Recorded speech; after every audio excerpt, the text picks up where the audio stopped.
Bonjour à tous, nous aurons deux invités ce matin dans ce numéro de votre émission. D'abord, Kodjo Henley, qui est secrétaire général de la COSI Bénin. La COSI Bénin, c'est la Confédération des organisations syndicales indépendantes du Bénin. Avec lui, nous allons examiner ce que dit le document Vision Bénin 2060 à l'AFIA, un monde de splendeur au plan de l'éducation. Un diagnostic posé et des propositions d'action pour une école dont les contours ont été précisés dès le départ. C'est une grande prévision selon le syndicaliste. Notre deuxième invité, c'est Hermione Adjovi de Matayara. C'est une organisation investie dans la promotion des valeurs féminines et des droits de la femme. Avec elle, nous allons parler de littérature au service de la formation de l'intellect de la femme et de la jeune fille. Un concours de lecture est initié à ce propos qui va aider justement à porter la vision dans ce sens-là. Nos débats vont évoquer tout à l'heure l'actualité politico-politicienne depuis dimanche, notamment l'élection de Joseph Diogbeno à la tête de l'Assemblée nationale. Nous allons projeter l'institution sur les 7 prochaines années. Nos débats viennent dans 1 heure et demie environ. Bienvenue à tous.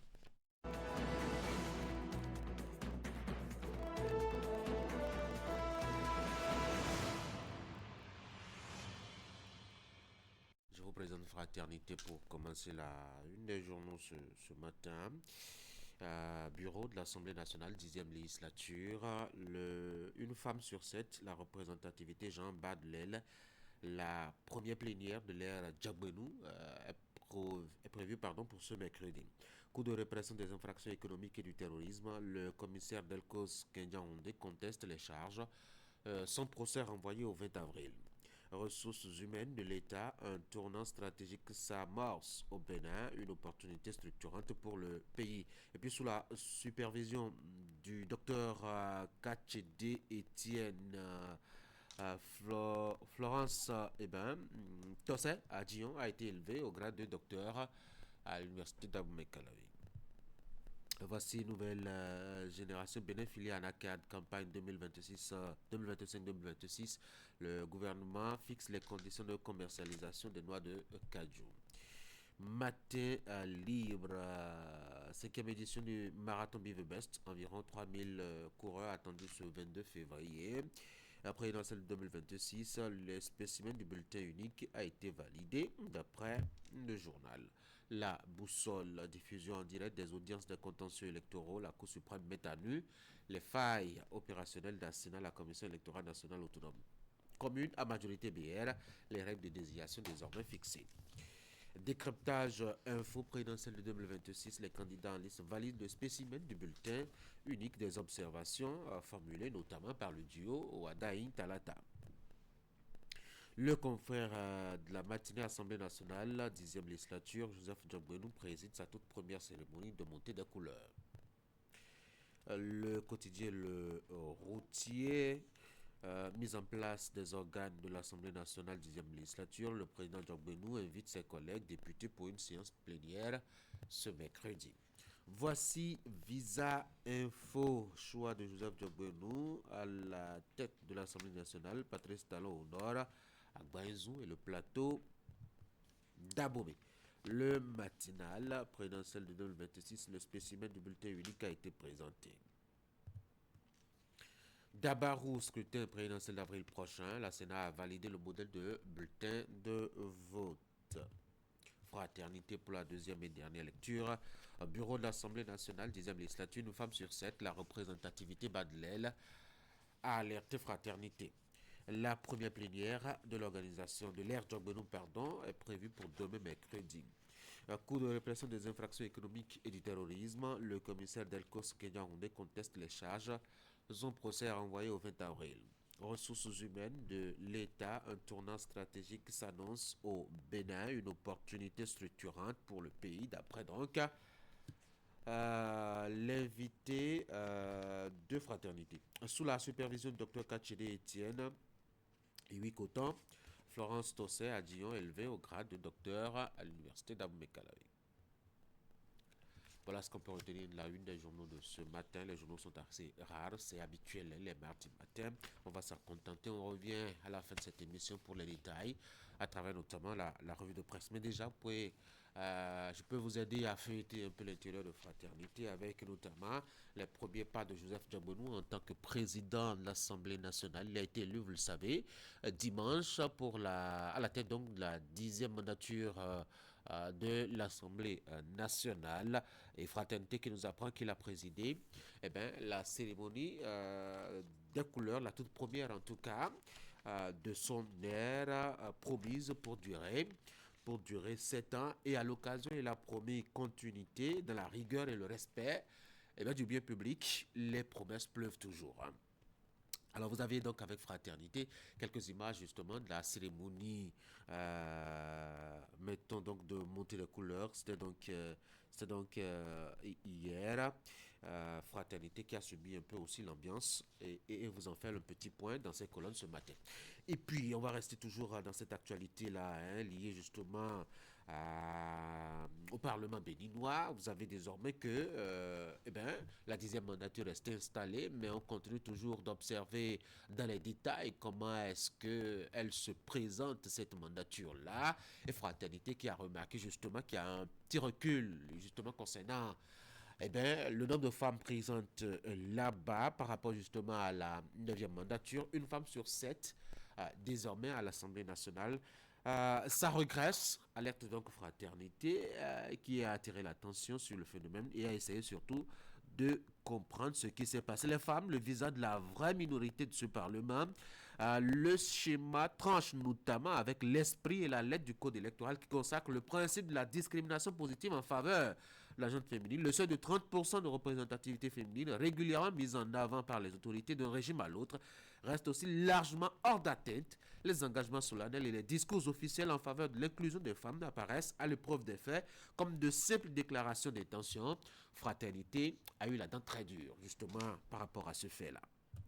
Et puis un dernier élément qui pourrait vous intéresser, on va laisser les députés en paix. Ils n'ont qu'à ouvrir notamment la première session à partir de demain pour nous proposer des choses qui aident le Bénin pour son développement. Et on va s'intéresser à l'actualité judiciaire au Bénin, notamment avec la criette. Le commissaire Delcos Kenyan qui a contesté les charges portées à son encontre, par le procureur spécial. Il a été présenté justement à un juge hier et ma foi, l'audience n'a pas trop duré. Elle a dû être reportée parce que justement, l'inculpé n'a pas reconnu ce qu'on lui reproche. Je vous propose maintenant qu'on passe au bulletin de l'information. Florence, bonjour. Bonjour à vous Tanguy, bonjour à tous. La Commission électorale nationale autonome a validé le spécimen du bulletin unique, la présidentielle du 12 avril prochain. C'était hier au détour d'une rencontre tenue au siège de l'institution en présence notamment des représentants des différents duos engagés dans la bataille de la présidentielle prochaine. On vous dira 2 mots à ce propos. On vous dira aussi 2 mots au sujet des activités du Rotary Club Cotonou, le Nautil, qui a doté les pensionnaires du Centre national de prise en charge de la drépanocytose du CNHU de Cotonou des médicaments. L'initiative vient soulager notamment les soignants et patients en manque de ces molécules précieuses pour atténuer les effets de cette affection assez difficile. Voici le bulletin. Chaque année, la SB2E subit des pertes énormes à cause du vandalisme. Plus de 600 millions de francs CFA dépensés entre 2020 et 2024 juste pour remplacer les matériels vandalisés. En 2023 seulement, plus de 200 millions de pertes. Derrière ces chiffres, il y a des réalités douloureuses. Des hôpitaux privés d'électricité, des quartiers entiers plongés dans l'insécurité, des familles et des commerces paralysés. Le vandalisme détruit des emplois et brise des vies. Le vandalisme n'éteint pas seulement la lumière, il nous coûte cher et met des vies en danger. Ensemble, protégeons nos installations électriques. La SB2E, des femmes et des hommes à votre service 24 heures sur 24.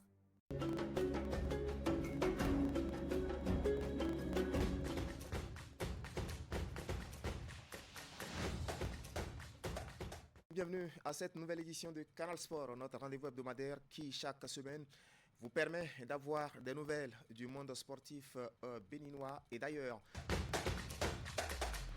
Mathéo Arlenvi, vous le connaissez? Oui. Jouer loin de ses bases et se qualifier Ce n'est pas évident. Hein. Au départ, vous y croyez? Au départ, bien sûr on veut jouer au Bénin tous les matchs, mais pour l'instant on est à 6 matchs, 0 défaite Hmm.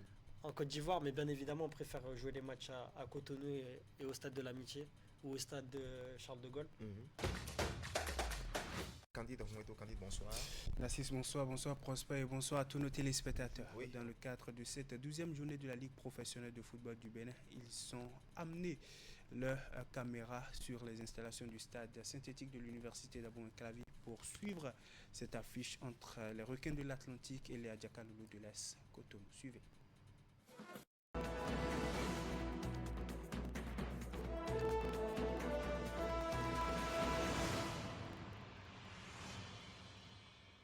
Vous aviez dû donc en déduire qu'il y a un petit souci qu'on est en train d'essayer de régler pour vous offrir justement le bulletin d'information. En attendant que les choses rentrent complètement en ordre, je vous propose qu'on ouvre le bulletin, Florence, par cette ambiance, notamment au niveau des couvents et Gungun. Effectivement, Tanguy, au lendemain des événements déplorables qui ont taché il y a quelques jours une manifestation publique des Egungun à Toribo-Sito, des indignations continuent de se faire attendre dans le rang des propriétaires de ce culte. On parle ici de ceux qui perpétuent cette tradition héritée en quelque sorte de leurs grands-parents. Le culte Egungun est détourné de son importance originelle par les halogènes qui ne pratiquent pas dans les règles de l'art selon eux. Ils déplorent également ainsi les scènes de violence survenant de plus en plus autour de ces manifestations. Le reportage est signé Virgile Arolion. Egungun, le mythe du retour momentané des morts dans l'univers des vivants, représenté dans la culture nago par des danseurs masqués. Son évocation renvoie à l'idée d'un revenant. Egungun en question, ce n'est pas les masques que les gens présentent comme Guédédé, Kaleta et consorts. C'est un mort ressuscité. Ses ancêtres, revenus sous forme d'esprits cachés, sont honorés depuis des siècles à travers le culte de la résurrection, lequel se présente comme ici à Ouida, sous forme d'une manifestation populaire qui repose sur des règles. Au temps de nos aïeux, la scène était encadrée par des bouts de bois de bambou que ni le Egungun ni le spectateur ne devaient violer. Parce que traditionnellement, il est dit que le pain de Egungun ne doit pas toucher le commun des mortels en public. C'est pourquoi quand le Egungun sort, même le responsable de la famille, il enlève le chapeau, il se prosterne. Il a une certaine distance par rapport aux revenants. Egungun doit avoir un respect absolu. Il ne va jamais franchir, lors d'une manifestation, des bois. C'est ça le vrai Egungun. Mais aujourd'hui, ces barrières soit n'existent plus, soit sont violées. Ce qu'on voit de plus en plus, c'est des Egungun avec en main des chicottes ou autres armes blanches, ce que n'admettent pas les vrais pratiquants. Comment est-ce que moi, mon grand-père, ou même mon père, qui est mort, que je veux honorer, comment il va sortir avec chicotte pour chicoter qui? Est-ce que c'est normal ça?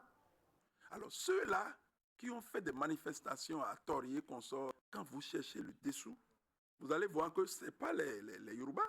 Ces responsables dénoncent une désacralisation du culte Egungun due à l'infiltration des halogènes, notamment des Rounons, qui ne le pratiquent pas avec orthodoxie. Qu'est-ce que le Egungun a à voir avec le Rounon? Moi, en tant que Elégun, je ne peux jamais dire que je suis Rounon.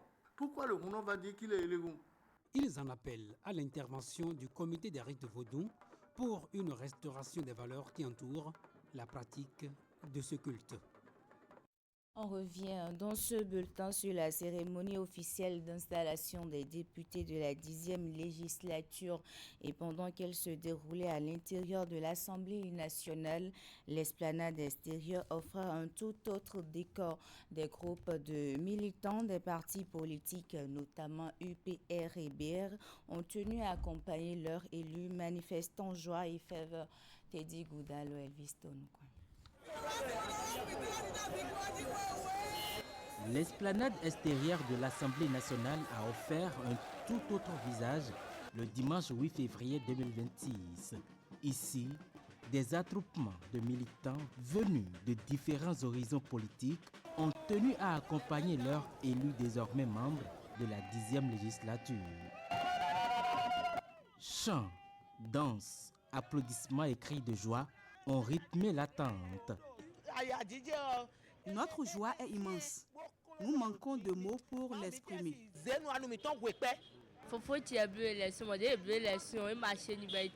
C'est grand frère qui est nouvellement élu député. Nous sommes venus le soutenir. C'est un honneur pour notre famille.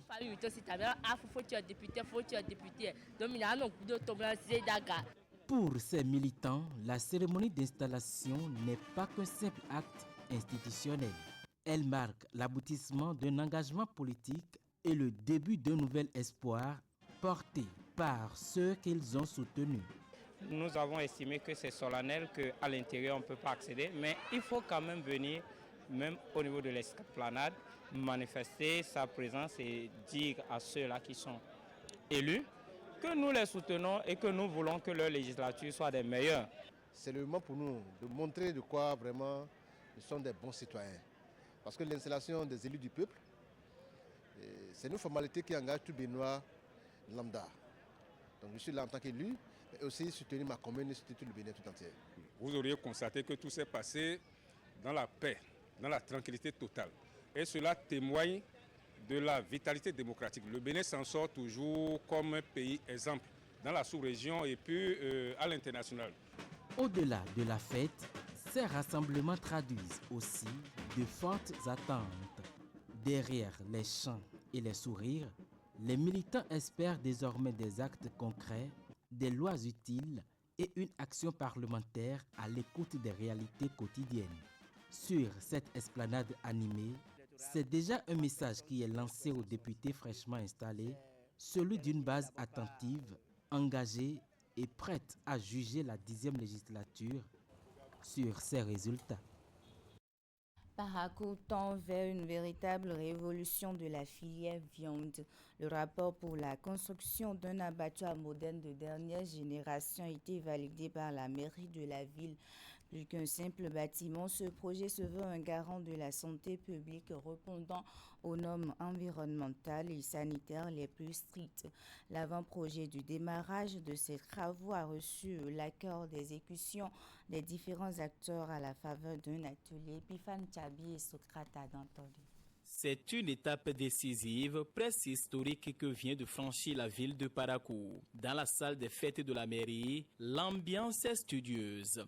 Techniciens, experts et autorités locales sont réunis pour l'ultime validation du rapport de construction du futur abattoir moderne. Une infrastructure stratégique qui ne se veut pas seulement un lieu d'abattage, mais le symbole d'une ville qui se modernise.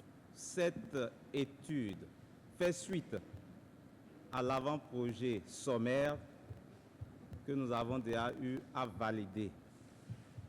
Et je voudrais, compte tenu de l'importance de ce document qui nous sera présenté tout à l'heure, inviter chacun d'entre nous à participer de manière très active et à apporter les observations qui s'imposent pour qu'à la fin, nous puissions avoir une information. Et puis, Tanguy vous l'a annoncé à l'entame de cette session d'information après le tirage au sort du positionnement des logos sur le spécimen en janvier dernier pour le compte de la présidentielle d'avril 2026. Le président de la Commission électorale nationale autonome Sénat a eu une rencontre avec les duos des candidats hier au siège de l'institution. À Cotonou, c'est dans le cadre de la validation du spécimen du bulletin unique de la présidentielle du 12 avril prochain. La séance qui a réuni différents acteurs de la Sénat a permis à chacun des duos Rumpe, Mwanou et Wada Italata de donner son avis sur le spécimen. Ouliat Sanoussi. Côte à côte ici à la Commission électorale nationale autonome, les deux duos de candidats à l'élection présidentielle d'avril 2026. Le duo Rumpe-Wanou, représenté à l'occasion, et Mariam Chabi Talata pour le duo de la mouvance. Ils sont invités par le président de la Sénat pour la validation du spécimen du bulletin unique de la présidentielle du 12 avril prochain. Je crois que c'est notre dernier rendez-vous avec les candidats. Après cela, on va les libérer, ils vont partir sur le terrain. Donc c'est pour vérifier si la Sénat a été fidèle à vos logos que vous avez présentés lors du dépôt des candidatures. Et cela fait partie de la coutume des pratiques ici et nous permet d'ajuster pour que le bulletin représente exactement ce que vous souhaitez que vos militants voient le 12 avril prochain. Après la présentation du spécimen du bulletin unique par le directeur général des élections, le président de la Commission électorale nationale autonome a demandé l'avis de chaque duo candidat. Les représentants du duo Hunkwe-Hunwanu ont pour leur part validé le spécimen. Le duo Wadanyi Talata, quant à lui, a fait des suggestions en ce qui concerne son logo. Des suggestions que le président de la Sénat a prises en compte et promet avec son équipe de les corriger très rapidement pour que le spécimen soit disponible.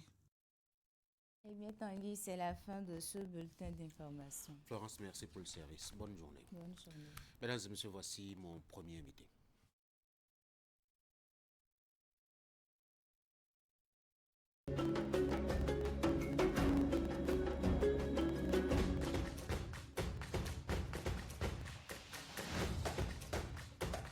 Bienvenue à cette nouvelle édition de Canal Sport, notre rendez-vous hebdomadaire qui, chaque semaine, vous permet d'avoir des nouvelles du monde sportif béninois et d'ailleurs. Mathéo Arlenvi, vous le connaissez? Oui. Jouer loin de ses bases et se qualifier, ce n'est pas évident. Hein. Au départ, vous y croyez? Au départ, bien sûr qu'on veut jouer au Bénin tous les matchs, mais pour l'instant, on est à 6 matchs, 0 défaite en Côte d'Ivoire, mais bien évidemment, on préfère jouer les matchs à Cotonou et au Stade de l'Amitié.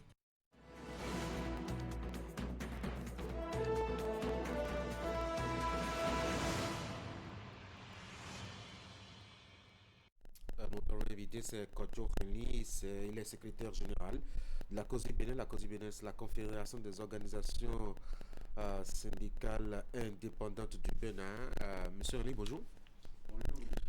Bienvenue sur Actu Matin. Avec vous, on va échanger au sujet de votre appréciation de la vision Bénin 2060 à la FIA, un monde de splendeur qui est une projection politique du développement du Bénin sur les 35 prochaines années. Merci d'être là. D'abord, comment est-ce que vous trouvez cette idée d'une projection planifiée du développement? J'imagine que vous devrez en être très fier, hein, vous qui avez souvent dénoncé au niveau des organisations syndicales la navigation à vue des acteurs politiques. Merci, M. Tanguy.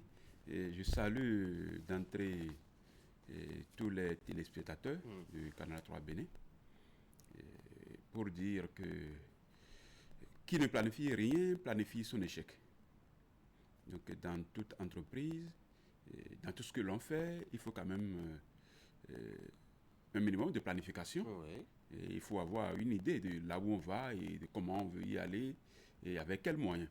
Donc c'est une bonne chose d'avoir pensé la planification du développement du Bénin, la planification stratégique du développement du Bénin jusqu'à l'horizon 2060. Et ceci n'est pas en réalité une première.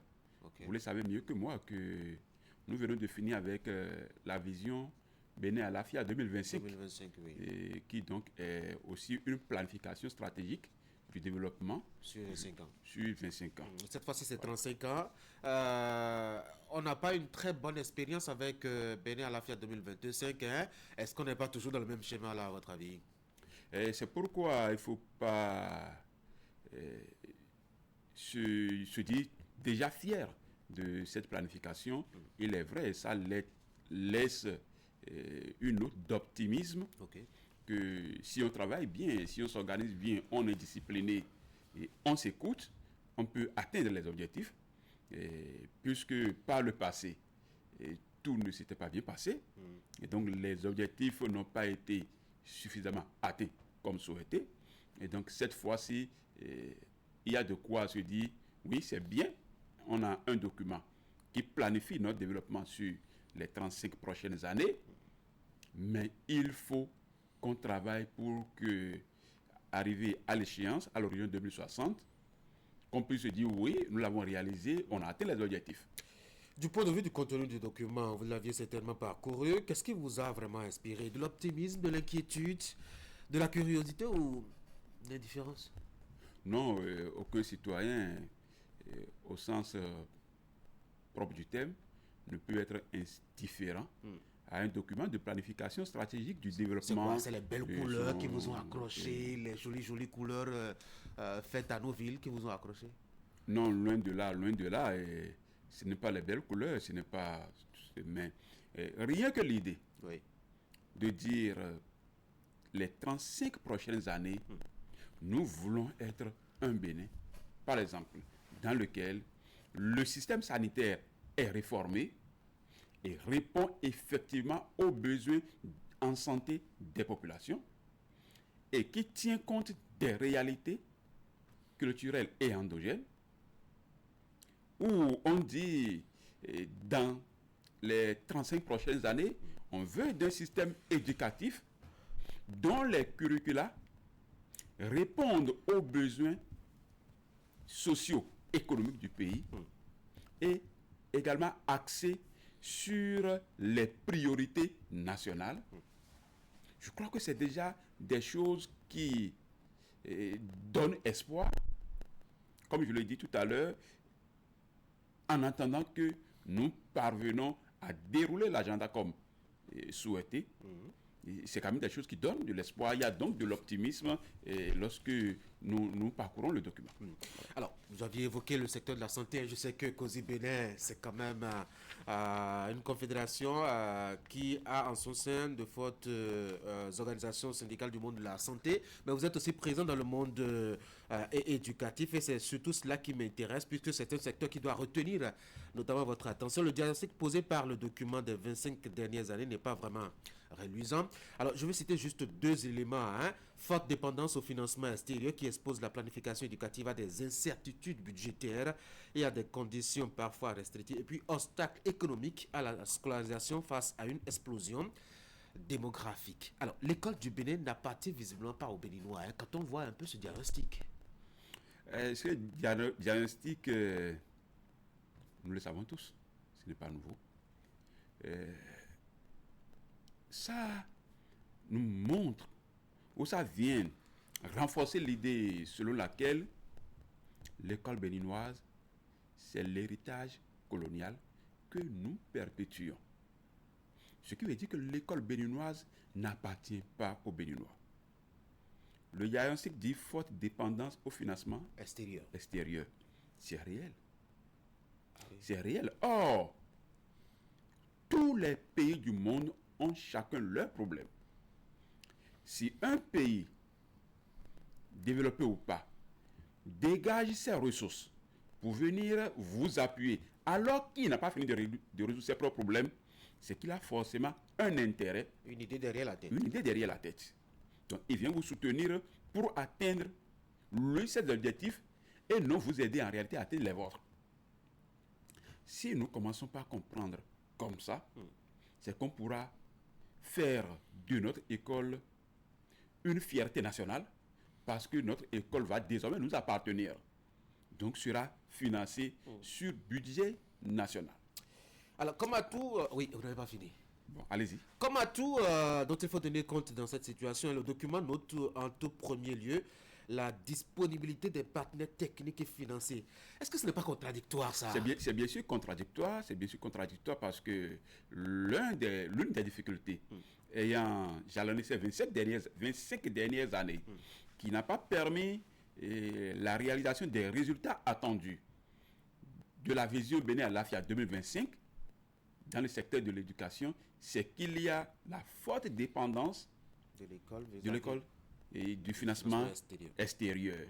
Et donc, on ne peut pas, en planifiant la vision 2060, et trouver comme atout la disponibilité des partenaires techniques et financiers. Mais il n'y a pas que l'argent qu'il nous apporte. Il nous apporte la connaissance aussi. Il nous apporte peut-être l'éclairage. Il nous apporte aussi, mettons, les infrastructures technologiques. Parce que nous avons besoin de réorienter notre école. Je suis entièrement d'accord qu'il faut réorienter notre école. Je suis un peu plus satisfait lorsqu'on me parle de partenaires techniques. Et là, on peut être dans un partenariat technique que le Bénin peut payer. Oui. Mais lorsque le partenariat n'est pas que technique, mais à l'aspect technique, on ajoute financier, le Bénin, je ne sais pas si on finance des pays ailleurs. Sinon, c'est nous qui recevons des financements. Donc, ce qui veut dire que pour le développement planifié 2026-2060, c'est qu'on attend des ressources. Si c'est sous forme de prêt, là encore on comprend. Mais si c'est sous forme de don, c'est que ça pose problème. Parce que, écoutez, personne n'en a assez pour en distribuer gratuitement. Alors, comme menace potentielle sur les 35 prochaines années, l'étude en a vu deux. Les menaces, notamment sécuritaires, dans certaines zones du Bénin, ça a d'ailleurs commencé, et les catastrophes naturelles. Est-ce qu'à votre avis, les seuls qui planent sur l'école béninoise, c'est ces deux éléments fondamentalement? Non, je pense qu'il n'y a pas que ces deux éléments. Et il est vrai, les défis sécuritaires se posent à beaucoup de pays, dont le nôtre. Et nos forces de l'ordre et de sécurité font courageusement face à ce défi qu'ils essaient de relever, ou tout au moins ils limitent sérieusement l'avancée de ces frères. Ce sont nos frères de toute façon, mais qui, Dieu seul sait, fait d'autres choix. Ils ont fait d'autres choix. Ils limitent leur avancée, ils essaient de contenir, ce qui est une bonne chose, il faut les saluer. Mais en dehors de ça, les catastrophes naturelles, on ne les planifie pas. La belle preuve est que les pays sur la Terre qui sont considérés comme les plus développés font face à ces mêmes catastrophes naturelles. C'est les raz de marée, c'est les températures à l'extrême. Donc, ces problèmes, ces catastrophes naturelles ne sont pas véritablement, même si on sent que ça vient, c'est difficile à contenir. On peut prendre des dispositions préalablement. C'est difficile à contenir dans la réalité. Mais en dehors de ça, est-ce que c'est les seuls limites, les seuls risques? Je ne crois pas. Je ne crois pas parce que il y a plein d'autres problèmes internes. Comme quoi? Bon, je ne vais pas me mettre à les évoquer ici, mais il y a suffisamment de problèmes internes pour lesquels même citoyens vivants, œuvrant pour le développement du pays, on a quand même des réserves. Je ne vais pas me mettre vraiment à les évoquer pour ne pas paraître oiseau de mauvais augure. Mais je pense que nous avons du travail et il faut que dirigeants et citoyens, on puisse se donner la main, qu'on puisse se comprendre, qu'on puisse se parler de façon sérieuse et sincère pour aller vers le développement. C'est important. La vision met l'accent sur deux aspects pour le rêve qu'elle a du Bénin d'ici 2060. Promouvoir l'enseignement et la formation technique et professionnelle et assurer l'éducation pour tous. Pour la formation technique et professionnelle, on a commencé à le chanter. Mais qu'est-ce qui fait qu'on n'y arrive pas? Je pense que la formation technique et professionnelle, c'est une bonne chose.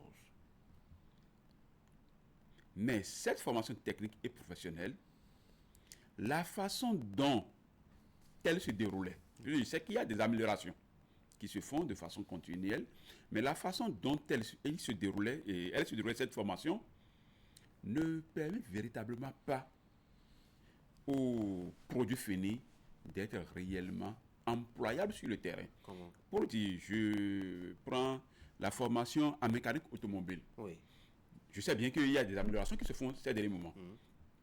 Mais jusque dans un passé récent, on formait des apprenants sur des moteurs qui ne sont plus d'actualité. Qui sont dépassés. Qui sont dépassés, totalement dépassés. Oui, mais c'est difficile de rattraper une réalité qui est excessivement dynamique. À peine on a acheté un nouveau téléphone, pour sortir un peu de votre cadre, hein, à peine on a acheté un nouveau téléphone, que le lendemain, il y en a un autre. Donc, on ne peut pas avoir une formation, mettons, qui soit projetée sur ce qu'on ne sait pas, ce qu'on ne maîtrise pas. Mais la réalité du marché d'emploi est telle que c'est ce qui est sorti aujourd'hui qui est en vogue, que tout le monde utilise. Donc, celui qui est formé sur un moteur à carburateur se retrouve avec un autre type de moteur où actuellement il y a même des véhicules électriques. Comment peut-il s'adapter et réparer? Ça le pose problème. Il a beau avoir le diplôme, mais il a des difficultés à s'adapter. Et mieux, les gens sont formés, certains sont formés sur le terrain, ils ne s'en sortent pas. Même ceux qui sont formés dans les lycées techniques agricoles se retrouvent dans des fermes où, pour une petite situation d'infection, c'est qu'ils ont de la peine à se tirer. Ils n'ont pas la solution. Ils n'ont pas la solution. Mais ça, c'est votre faute, vous formateurs, vous enseignants. Et là, je n'interroge plus le syndicaliste. Vous êtes enseignant. Comment est-ce qu'on peut former un apprenant qui se retrouve en situation et qui n'a pas de solution? Je suis content que vous accusez les enseignants. Je ne dirais pas que nous, enseignants, notre responsabilité n'est pas engagée. Mais dans quelle proportion la responsabilité de l'enseignant est engagée lorsque le produit fini n'est pas de bonne qualité? C'est là toute la question. Lorsque, dans des motions de grève dans ce pays, des enseignants disent « Construisez-nous des laboratoires ». Ça coûte cher. Et le budget, il est faible. Mais si ça coûte cher et le budget est faible, souffrons que les produits finis ne soient pas à la hauteur des attentes. Parce que il ne peut avoir de développement, de réel développement, que si le système éducatif produit des citoyens à la hauteur des défis. Si on produit des citoyens qui sont dans l'à peu près, c'est évident qu'on ne peut pas s'en sortir. Donc nous devons souffrir, investir dans ce secteur que certains trouvent non productif, alors que le système éducatif produit les cadres pour tous les secteurs de l'économie. Donc c'est le premier secteur productif du pays. Il est vrai, sa production ne peut être quantifiée en millions ou en milliards de francs CFA, mais en termes de ressources humaines de qualité, susceptibles de produire ces richesses matérielles et financières, c'est ce que l'école produit, et on doit donc pouvoir mettre autant de moyens qu'il le faut dans ce secteur pour être sûr que dans 10 ans, 20 ans, 30 ans, tout ce que nous avons planifié dans le document stratégique Vision Bénin Alafia 2060, un monde de splendeur, puisse être vraiment un monde de rêve en tout cas. Et un dernier élément sur lequel j'ai bien envie de vous interroger. Les syndicats se sont bagarrés tout le temps pour obtenir le changement du contenu des formations, notamment au niveau donc de l'école. Ce n'est jamais arrivé avec notamment la stratégie de nouveaux programmes, etc. On n'a pas bien l'impression que le document qui fixe le Bénin à l'horizon 2060 ait pris en compte justement le changement des contenus enseignés aux apprenants. Vous devrez être déçus. Non, le document, je crois, a dit, si je n'ai pas oublié quelque part, qu'il faut moderniser les programmes de formation, les adapter aux besoins socio-économiques du pays et aux priorités nationales. Ça veut dire qu'on va toucher au contenu des programmes. Ce qui veut dire qu'on va toucher au contenu des programmes. Et qu'est-ce qu'on devrait y mettre à votre avis? Non, je pense que toucher au contenu des programmes, c'est les adapter réellement à nos réalités. À nos réalités, je prends par exemple, je suis naturaliste de formation. Oui. Je prends, lorsque je me retrouve en géologie, on me parle de la falaise qui est en France. Ou des magmas. Bon, encore que les magmas, il y en a chez nous, parce qu'il suffit de faire environ 200 km de Cotonou pour se retrouver avec les roches magmatiques qui se retrouvent un peu partout. Donc là n'est même pas le problème. Mais lorsque on n'enseigne pas le bassin sédimentaire suffisamment, lorsque tout ce à quoi, par exemple, l'argile rouge qu'on commence à rencontrer déjà dans certaines zones de Calavi, jusqu'à la hauteur de 7 ans, tout ce à quoi tout cela peut servir, on ne le fait pas suffisamment pour permettre aux apprenants de savoir qu'on n'a pas besoin forcément d'importer tel ou tel matériau de construction avant de bâtir son chai. Et je pense qu'il nous faut réellement domestiquer les programmes de formation pour permettre vraiment que on ne va pas non plus enfermer l'apprenant sur ses réalités uniquement. Le monde est universel, c'est un petit village planétaire, il doit savoir ce qui se passe ailleurs aussi. Oui, c'est normal. On doit lui enseigner ce qui se passe ailleurs. Mais lorsque nous passons le temps à enseigner, par exemple, en histoire-géographie, Première Guerre mondiale, c'est l'histoire du monde. Deuxième Guerre mondiale, c'est l'histoire du monde. Alors que les pays qui ont été de véritables acteurs de ces choses n'enseignent même plus ça. Il faut qu'on concentre aussi une partie du programme d'enseignement à la fierté nationale. Les gloires, notre pays, nos différents royaumes en avaient connu. Il faut aussi susciter cette fierté nationale, cette fierté d'appartenir à une nation forte et digne à nos petits-enfants afin qu'ils grandissent avec ce sentiment d'appartenance à un groupe fort et puissant. Kojo Henley, merci beaucoup d'être venu sur Actu Matin. Je rappelle que vous êtes secrétaire général de la COSI Bénin, la Confédération des organisations syndicales indépendantes du Bénin. On parlait un peu de la vision Bénin 2160 à la FIA, un monde de splendeur, en mettant un accent sur la question de l'éducation. Merci d'être venu. C'est moi qui vous remercie. Très bonne journée. Merci. Mesdames et messieurs, voici l'actualité des sports.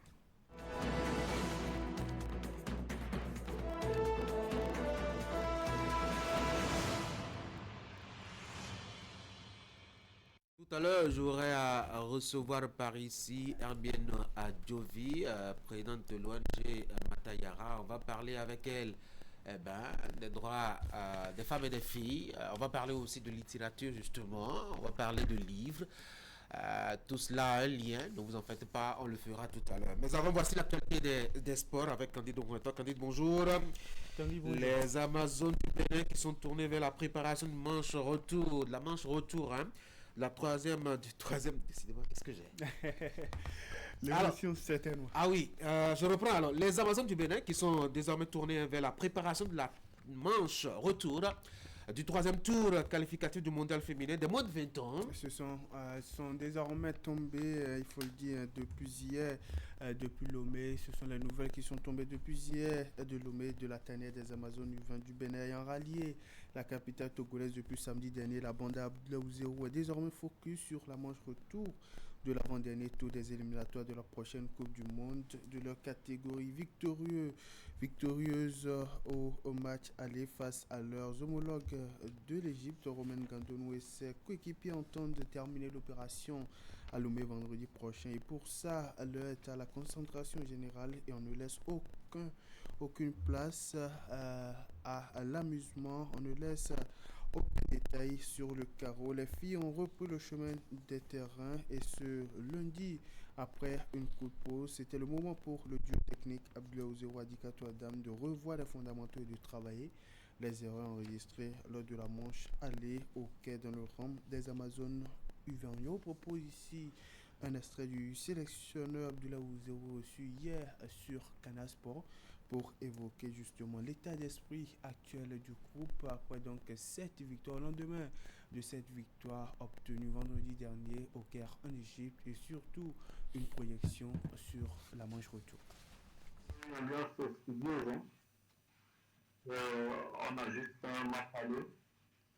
C'est vrai qu'il a réussi, mais l'objectif n'est pas juste de faire un match aller intéressant et de pas attirer à la maison.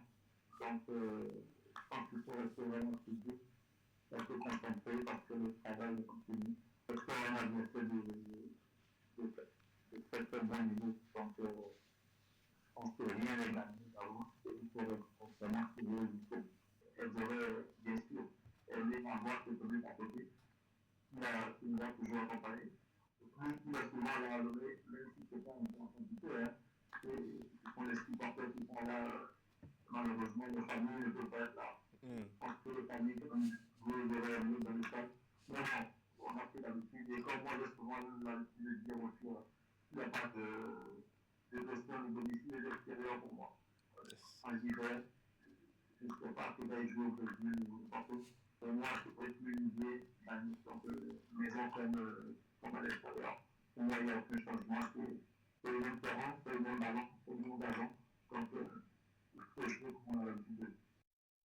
Rien n'est gagné d'avance, il faut rester concentré jusqu'au bout. Ce sont là les mots du sélectionneur Abdoulaye Ouzérou sur justement le lendemain de la victoire des Amazones U20 du Bénin face à leurs homologues égyptiennes qui, de leur côté, comptent déjà 6 participations à une phase finale de la Coupe d'Afrique des Nations et qui cherchent aussi à participer pour la toute première fois comme la sélection junior féminine du Bénin à prendre part à la prochaine édition de la Coupe du Monde de la catégorie. Il faut rappeler que la manche retour de cette double confrontation comptant pour le 3e et avant-dernier tour des éliminatoires de la prochaine Coupe du Monde féminine de moins de 20 ans est prévue pour vendredi prochain à Lomé ou au Togo. Allez, parlons à présent des Guépards. Le milieu offensif béninois Junior Laitan a réussi son adaptation sous ses nouvelles couleurs dans le championnat turc, transféré au Beşiktaş vers la fin de la semaine écoulée pour plus de 7 millions d'euros. L'international béninois a déjà disputé son deuxième match avec ses nouveaux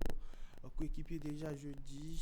Il a fait ses débuts à l'occasion de la Coupe de Turquie où le Beşiktaş a obtenu un nul face à Kocaeli Sport. Transféré moins de 48 heures plus tôt, le milieu offensif béninois a déjà goûté à l'intégralité de la seconde période de cette rencontre. Et ce n'est pas tout. Ce week-end, il a enchaîné avec un deuxième match consécutif avec le club, et ceci à l'occasion de la 21e journée du championnat turc où Beşiktaş et Junior Laitan ont été accrochés par Steve Mounier et ses coéquipiers de Alanya Sport par un score de 2 buts partout. Dans ce match, Junior Laitan a été titularisé pour sa première apparition au championnat turc avec l'équipe de Beşiktaş et a disputé 88 minutes avant d'être remplacé. Et on propose ici un extrait du sélectionneur Gennaro Rohr sur le changement du club du milieu offensif béninois.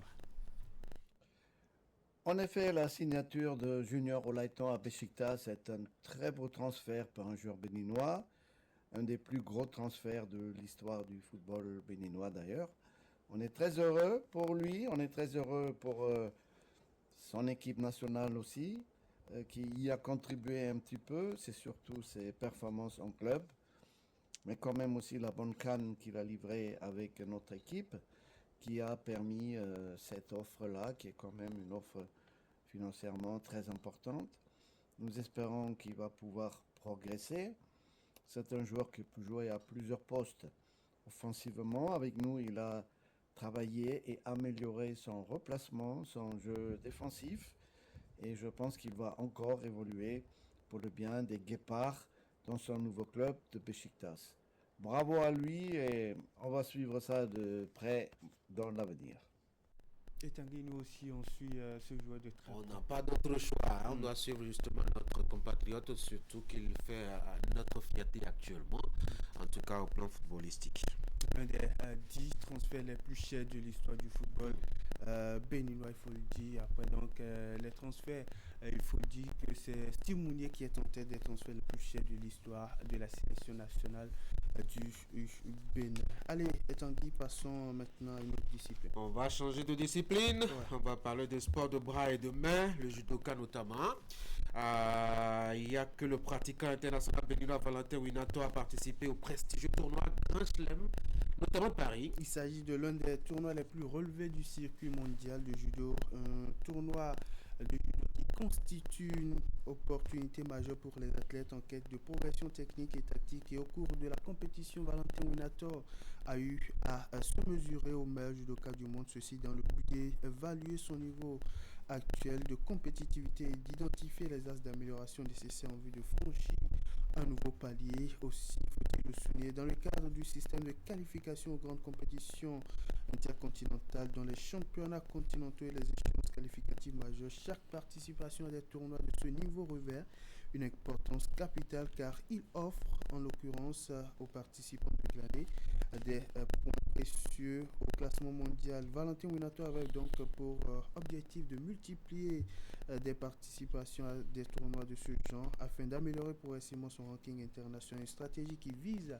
à consolider ses chances de qualification pour les prochaines joutes continentales tout en se rapprochant des standards de performance exigés sur la scène mondiale. Ce qui lui a permis donc le week-end, il faut le dire, de bien se préparer pour aborder les futures compétitions continentales dans des conditions optimales. Notons aussi qu'avec sa participation régulière aux compétitions internationales majeures, Valentin Winato contribue également au rayonnement du judo béninois sur la scène mondiale, ce qui traduit d'ailleurs son engagement et sa détermination à imposer progressivement le Bénin dans le concert des grandes nations de judo. Tanguy, nous sommes mardi.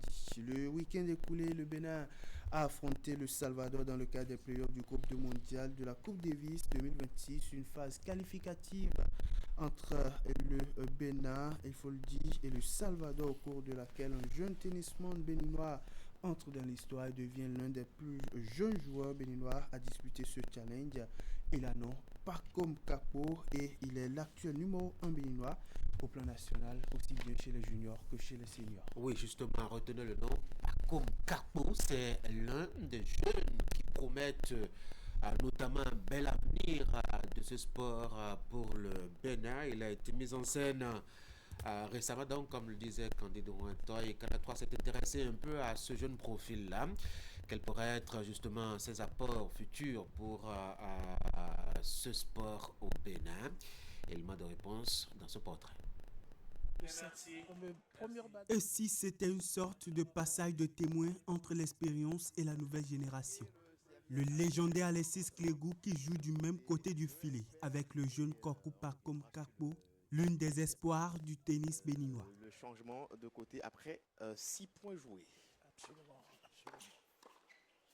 On voit qu'il a encore son calme. Très bonne volée. La paire béninoise défie le 8 février 2026 sur le court de tennis central du Sofitel à Cotonou, celle salvadorienne en double messieurs au cours des playoffs du groupe 2 mondial de la Coupe Davis 2026. Un match décisif du tour qualificatif qui mettrait le Bénin dans une position favorable et plus proche de sa confirmation dans le groupe 2 mondial. Premier jeu de la rencontre, le jeune béninois commet une première faute d'entrée sur la deuxième balle de service du Salvador. Et tout de suite, Clégou l'approche et le met en confiance. En ce début de partie. Pas vraiment en difficulté, c'est normal en double parce que... Ils réussissent à marquer des points mais perdent le premier jeu. Au cours du jeu suivant, le Bénin prend très vite l'avantage et finit par égaliser à un jeu partout. Une belle au cours de laquelle Pacome est resté au service pour le Bénin et a su tenir des échanges de qualité sous pression avec l'appui de son coéquipier. Vous dites, très important. En tout d'heure. Kokou. Bien servi. Service de Kokou. Et désormais un partout. Exact, ça fait du bien de l'avoir laissé servir d'entrée de jeu dans ce double parce que... La paire Clégou-Kakpo livre un duel serré face à celle salvadorienne, mais au bout d'environ 2 heures s'incline en 2-7, 4-6 et 6-7. Une toute première expérience au haut niveau pour le jeune tennisman, aux côtés d'une légende du tennis béninois. C'est vrai, j'avais la pression, j'avais beaucoup de stress en moi. Au premier set, que j'étais pas là, j'étais là, mais j'arrivais pas à faire ce que le coach me disait. Chaque erreur, il m'appelle Alexis, il dit comme fais ça, je le fais, ça change. Il fait ça, je le fais, ça change. J'ai continué. Au premier set, on a lâché, on a perdu notre set et il y a eu 6-4. Le deuxième set, avant le premier set, j'ai vu tout ce que j'ai fait comme erreur, Je dis bon, il n'y a plus de repas comme. On joue maintenant, on joue sans relâche, on n'a pas peur, on est tranquille, tu joues normal, comme un entraînement. Vous avez dû voir Pacome à l'exercice du double aujourd'hui. C'est sa première expérience en Coupe Davis, bientôt 18 ans, et ils ont une qualité de match, une telle qualité de match, vous voyez tout le talent qu'il a. Et puis, ça c'est le lieu de féliciter la direction technique nationale qui, depuis 3 mois, a initié un programme au profit de Paco et de Segundo Morgan. Le jeune tennisman béninois découvre au mois de février 2026 la phase qualificative du tournoi international de tennis professionnel des nations de la Fédération internationale de tennis. Et comme s'il ne pouvait pas rêver mieux, il fait son baptême du feu aux côtés de l'expérimenté Alexis Clégou qui défend les couleurs nationales au haut niveau depuis plus de 15 ans. Alexis, comme il regarde jouer, il stoppe ce qu'il faisait, il venait me dire pas comme là-dedans ici, fais ci, fais ça. Et quand je le fais, je vois que j'améliore au fur et à mesure mes cours. Je sens la sensation dans ma raquette. Une fois que je tape, pouf, je vois, bon, j'ai contrôlé, j'ai changé quelque chose là. J'ai gagné beaucoup de choses. Oui, je sais que la prochaine fois, dans l'équipe où je joue un match en double, peu importe en simple, elle sera vraiment différente de celle-là. Aujourd'hui numéro 1 au plan national chez les juniors et seniors, le jeune Pacom a su faire son petit bonhomme de chemin jusqu'à son niveau actuel. Il a découvert la pratique du tennis depuis l'âge de 5 ans au sein du Bénin Tennis Club d'Akwakwa de Doma. Il est appelé pour la première fois en sélection à 11 ans pour défendre les couleurs nationales au championnat d'Afrique où il termine numéro 1 chez les juniors. De là, j'ai eu la confiance, j'ai eu le plaisir du tennis. Je me suis donné à fond au tennis, je me suis donné, j'ai dit pas comme, c'est ici, tu te donnes ici, tu donnes tout au tennis. Les expéditions avec l'équipe nationale se sont ensuite enchaînées avec diverses performances réalisées sur plusieurs circuits dans la sous-région. Longtemps resté maître de la catégorie junior, il a aussi été inscrit en senior au cours des championnats nationaux de 2025. À Porto Novo, il élève son niveau et rafle presque tout sur son passage, terminant champion junior et senior. Une double performance qui lui ouvre les portes de la Coupe Davis à seulement 17 ans. C'était mon souhait depuis un bon temps, mais je l'ai eu. Je pense que je ne vais pas la lâcher quand même. Mes prochains défis, c'est d'aller participer au tournoi à l'extérieur et montrer à mon pays que je peux faire mieux en dehors du pays. Aller remporter les tournois, les futurs, gagner des points ATP, aller de loin, aller jusqu'à même aller à l'Australie Open, à Roland Garros, qui est juste proche en France ici. Pourquoi pas les Wimbledon? C'est pas loin ces trucs-là, on peut, je peux. Nous tous dans l'équipe, on le peut, on peut. Donc, Pacom Kakpo rêve grand pour sa jeune carrière et pour le tennis béninois. Des ambitions d'un jeune tennisman qui depuis plusieurs années travaille à prier et porter haut l'étendard du Bénin sur la scène internationale. Son premier coup d'essai en Coupe Davis, bien qu'infructueux, se transforme en une expérience enrichissante pour sa carrière.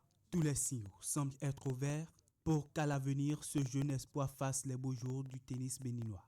Dans un coin de sa tête, entrer dans la légende est plus qu'une ambition. C'est un devoir personnel. C'est très fort de la part de Kokou. Et Tanguy, Pacom Kakpo veut aller jouer le Roland Garros et aussi participer à des prestigieux tournois comme la compétition de Wimbledon. Oui, et c'est important d'avoir de grands rêves, d'autant qu'il a un jeune âge et surtout qu'il a déjà un parcours impressionnant par rapport justement à cet âge-là.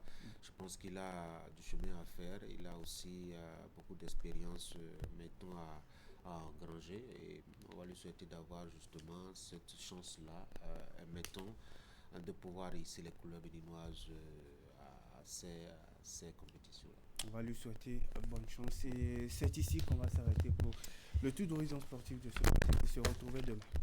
Merci beaucoup. Je vous souhaite de passer une très bonne journée. À demain. Merci. Mesdames et messieurs, voici ma deuxième invitée.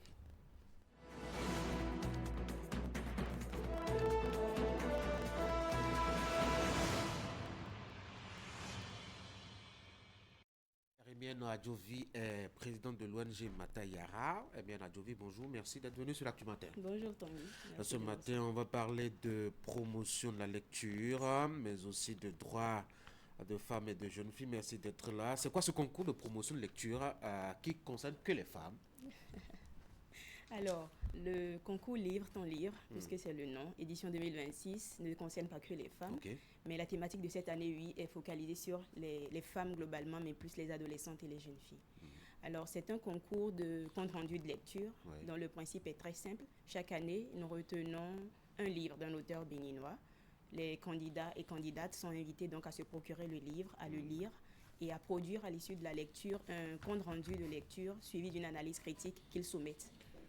Et donc, il y a un jury, évidemment, qui est constitué pour présélectionner les meilleures candidatures qui nous rejoignent, j'allais dire, maintenant en présentiel à la finale pour défendre de façon verbale devant un public leur opinion sur le sujet. Alors, cette année, je l'annonçais, le thème est plutôt sensible, oui, mais très important. Sensible, oui. Très important. Le thème est libellé tel qu'il suit, « Choisir de vivre ». Avortement et liberté reproductive à l'épreuve des croyances et des traditions. Tout simplement parce que on a beau vouloir fuir le débat, c'est un sujet qui nous concerne, parce qu'en Afrique, plus de 15 millions de jeunes filles se retrouvent enceintes, et au Bénin, 20% de filles âgées de 15 à 19 ans ont déjà été enceintes. Ça veut dire quoi? Nous savons que les jeunes filles, dans cette tranche d'âge, ne sont pas forcément disposées à avoir un enfant, mais pour une raison ou pour une autre, elles tombent enceintes. Et donc, systématiquement, pour la plupart, ce à quoi on pense, c'est l'avortement. Et pour préserver les vies, parce que l'avortement clandestin a produit beaucoup de dérives dans le passé, beaucoup de morts, je vais dire. Nous avons la loi 2021, en 2021, le Bénin qui a voté la loi pour encadrer désormais l'avortement. Et la question aujourd'hui, c'est comme si deux camps s'opposaient. Il y a le camp des personnes qui défendent les valeurs culturelles, les conservateurs, les gardiens de la tradition, qui se retrouvent un peu opposés à pas que les gardiens de la tradition, hein, l'Église, voilà, l'islam, exactement, nos valeurs religieuses, nos conceptions, voilà, ils sont un peu réticents sur la question. Et nous avons l'autre camp, les défenseurs des droits des femmes, qui n'ont pas forcément tort. Et pareil pour l'autre côté, personne n'a forcément totalement tort, personne n'a forcément totalement raison. Et au lieu de fuir le débat, la question ici, c'est de s'asseoir, non pas pour dire à l'autre tu as tort, non pas pour dire j'ai raison, mais pour s'asseoir, analyser, réfléchir ensemble de façon objective, en toute humilité, écouter l'autre vraiment de façon sans être subjectif, sans vouloir s'arroger 100% de raison. Et donc ici, nous allons analyser au niveau des candidats, pas l'opinion personnelle forcément sur le sujet, mais la justesse du propos, la profondeur de la réflexion, la qualité de l'argumentation. Nous allons les amener progressivement à distinguer donc leur opinion personnelle de l'analyse documentaire, parce qu'ici, on les renvoie lire la loi, puisque beaucoup de personnes aussi qui sont farouchement contre cette loi n'ont pas forcément pris le soin de lire et de comprendre de quoi il s'agit. Ce n'est pas forcément que le gouvernement aujourd'hui se lève et encourage la dérive. Démocratise. Voilà, on essaie juste de trouver un juste milieu pour, tout en évitant de tomber dans les dérives, éviter en même temps également que les jeunes filles aillent se cacher, se confier aux mains de charcutiers, excusez-moi, et finissent par mourir, alors que ces jeunes filles conseillées, encadrées, orientées pourraient en fait continuer leur vie. Et cette loi ne demande pas non plus systématiquement l'avortement, il suffit de lire les détails. Et donc ici, c'est tout au niveau de l'ONG Matayara, sans avoir une opinion tranchée, permettre vraiment à chaque partie de s'exprimer librement. Et à l'issue de ce concours, ce que nous prévoyons faire et qui constitue l'une des innovations cette année, c'est de produire un document synthèse. Un document qui sera la somme de tous les tests qui seront soumis dans le cadre de ces candidatures, mais aussi la somme des commentaires que nous aurons sur nos différents réseaux sociaux, Facebook, TikTok, LinkedIn, etc. Et pour les personnes qui auraient des expériences personnelles à partager, vécues ou vues, et qui ne voudraient pas forcément que leur nom soit publié dans ce document, ils sont juste invités à nous écrire, invitées à nous écrire inbox ou via notre adresse mail et partager leur opinion en précisant qu'elles préfèrent que cela soit anonyme. L'idée, c'est que vraiment chaque voix soit entendue, que chaque opinion soit écoutée, prise en compte. Et donc, ce document, à la fin, sera publié sur notre site internet pour contribuer au débat public, mais également déposé aux institutions nationales et internationales qui interviennent sur le sujet. L'idée étant une sorte de consultation nationale, voire internationale, pour que les jeunes, les adultes, les vieux, toutes les personnes qui ont une opinion sur le sujet se fassent encore une fois ou pour la première fois entendre, tout simplement. Est-ce que la thématique n'est pas tellement précoce pour votre cible précisément? Parce que c'est quand même un sujet délicat. La cible du concours, c'est la cible du concours. pas précoce, parce que je viens de donner des statistiques qui impliquent des jeunes filles de 15 ans. Et donc ici, le concours, il faut avoir au moins 14 ans pour y participer, 14 ans jusqu'à n'importe quel âge. Donc ce n'est pas précoce, parce que si une jeune fille à 15 ans est enceinte, ça veut dire que peut-être elle a commencé la sexuelle un peu plus tôt. Ou peut-être c'est lors du premier acte. Et donc même si à 14 ans, elle n'est pas encore active sexuellement, la préparer, ce concours ouvre la voie, ouvre le débat pour qu'elle soit déjà préparée, qu'elle en sache un peu plus sur ses droits en santé sexuelle et reproductive, qu'elle en apprenne globalement sur les dangers liés à l'avortement, qu'elle en apprenne un peu plus sur le droit de choisir, etc. Et cela lui permet de mieux aborder et de mieux poursuivre sa vie sexuelle. Et l'ouvrage, justement, qui doit faire objet de compte rendu, c'est La Faiseuse d'ange. C'est une pièce de théâtre de Nathalie Renvoy-Ekpem qui parle justement de la thématique, mais avec une crudité, mettons, qui peut choquer même, je dois dire, les âmes qui sont véritablement préparées à ces genres de sujets. Moi, j'ai un peu peur pour ceux qui vont lire et en rendre compte. Alors, ce qui est bien, c'est que la littérature est un moyen discret, comme j'aime le dire, discret mais puissant de transformation sociale. Et donc ici, oui, les propos peuvent avoir l'air crus, mais ce matin encore avant de venir, j'ai fait l'exercice, j'ai relu de A à Z. C'est difficile de lire. Oui, c'est difficile de Nathalie, lire, mais quand vous le lisez, vous avez comme l'impression qu'il y a un miroir devant vous, que vous êtes nu devant un miroir, parce que ce livre a comme tendance à vous montrer en fait de façon brute à quoi ressemble la société aujourd'hui. Comment est-ce que l'homme catégorise la femme? Comment est-ce que la femme se retrouve réduite seulement à des rôles reproductifs? Comment est-ce que, par exemple, vous allez tomber sur des extraits du genre, un homme qui s'adresse à sa femme en disant « Personne ne te demande de penser. Je le fais suffisamment déjà pour nous trois, pour toute la nation.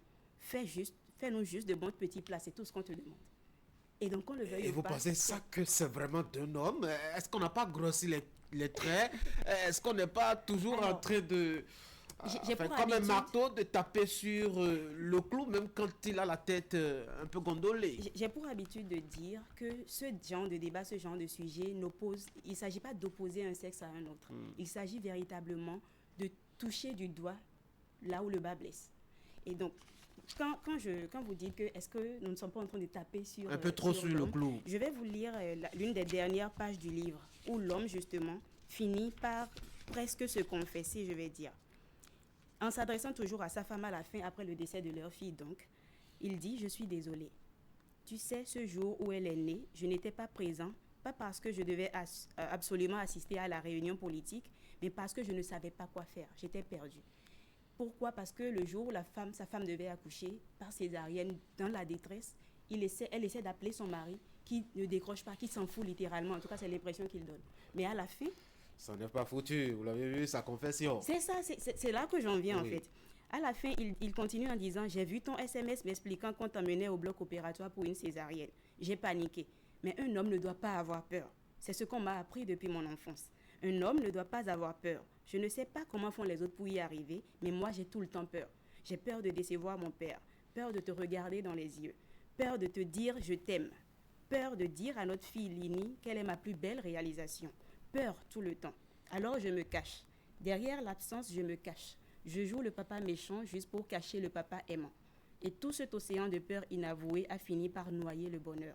De nous deux, tu es la plus courageuse. Je l'ai toujours su, mais je n'ai jamais voulu le reconnaître. Je vais chercher notre fille, lui offrir des obstacles dignes. Pour dire en réalité qu'ici, même l'homme parfois est une victime de cette même société qui a tendance à catégoriser les rôles. Parfois, les hommes ont bien envie de s'exprimer, ont bien envie de parler. Nos maris, nos pères vivent des choses atroces parfois, mais n'arrivent pas à parler parce qu'on leur a tout le temps dit « tais-toi, un homme doit être fort ». Et donc, quand on sort ce genre de sujet, ce n'est jamais pour taper sur la femme, c'est pour montrer comment le débat, la discussion objective, ouverte, permettrait non seulement aux femmes, mais aussi aux hommes de vivre dans une société plus juste, plus équitable. Et c'est vraiment tout l'objectif, encore une fois, de Livre ton livre, qui chaque année choisit une thématique sur laquelle elle invite tout le monde à s'exprimer. Et comment ça va se passer cette fois-ci? Alors cette fois-ci, nous avons déjà lancé le concours depuis le 1er février dernier. Il va se clôturer, les inscriptions bien sûr, vont se clôturer le 15 mars prochain. Du 16 au 31 mars, un jury de présélection va analyser les candidatures, évaluer et sortir les meilleures candidatures, qui, le 25 avril, nous retrouverons pour la grande finale. à l'issue de laquelle il y aura plusieurs prix, dont un billet d'avion sur Paris avec facilitation d'obtention de visa, un stage rémunéré de 6 mois, et je précise rémunéré à près de 2 fois le SMIC pour les jeunes étudiants ou en quête d'une expérience professionnelle complémentaire ou première. Il y aura des ordinateurs, téléphones portables, enveloppes financières jusqu'à 200 000 francs CFA et plusieurs autres lots que nous militons toujours auprès de nos partenaires pour obtenir. Et donc, voilà globalement comment ça va se passer. Mais surtout, après acquisition du livre et lecture, la candidature cette année, et c'est encore une des innovations, va se faire sur une plateforme spécialement conçue pour le concours. C'est ltl2026.matayaraong.org. L comme lire, LTL 2026, voilà, point mata, M-A-T-A-Y-A-R-A, matayaraong.org. Vous tapez simplement ça dans votre navigateur et vous allez sur le site, vous lisez tous les détails sur le concours. Vous avez la partie pour candidater et bonne chance à tout le monde. On n'a pas catégorisé les âges, tout le monde sera sur la même L'édition piste. dernière, il y avait 2 catégories, une catégorie enfant, une catégorie adulte. Mais cette année, on a préféré ouvrir le débat sans forcément donner l'impression qu'il y a des gens qui pensent qu'ils sont moins intelligents que d'autres pour raison d'âge. Pour nous, même de la bouche d'un tout petit enfant, d'un tout frêle adolescent, peut sortir une vérité puissante qui mérite d'être entendue au même rang que celle d'un adulte. Ouais. Emienne Adjovi, merci d'être passé sur la matin. Très bonne journée. Merci. Mesdames et messieurs, juste après Emienne Adjovi, vous aurez une autre dame. Celle-là aussi va prendre notamment la parole pour parler santé, puisque nous sommes mardi. Ça va être Esther Tofa et là, on va s'intéresser un peu à cette actualité assez dramatique. Ça s'est passé à Kétou, dans un collège. Un apprenant sollicité pour une opération de don de sang qui s'est effondré et qui n'a pas pu se relever malgré les efforts pour le faire retrouver son énergie et son aplomb. Esther Tofa va donc s'inspirer de cette actualité-là pour nous proposer les conditions dans lesquelles un don de sang doit s'effectuer. Chaque année, la SB2E subit des pertes énormes à cause du vandalisme.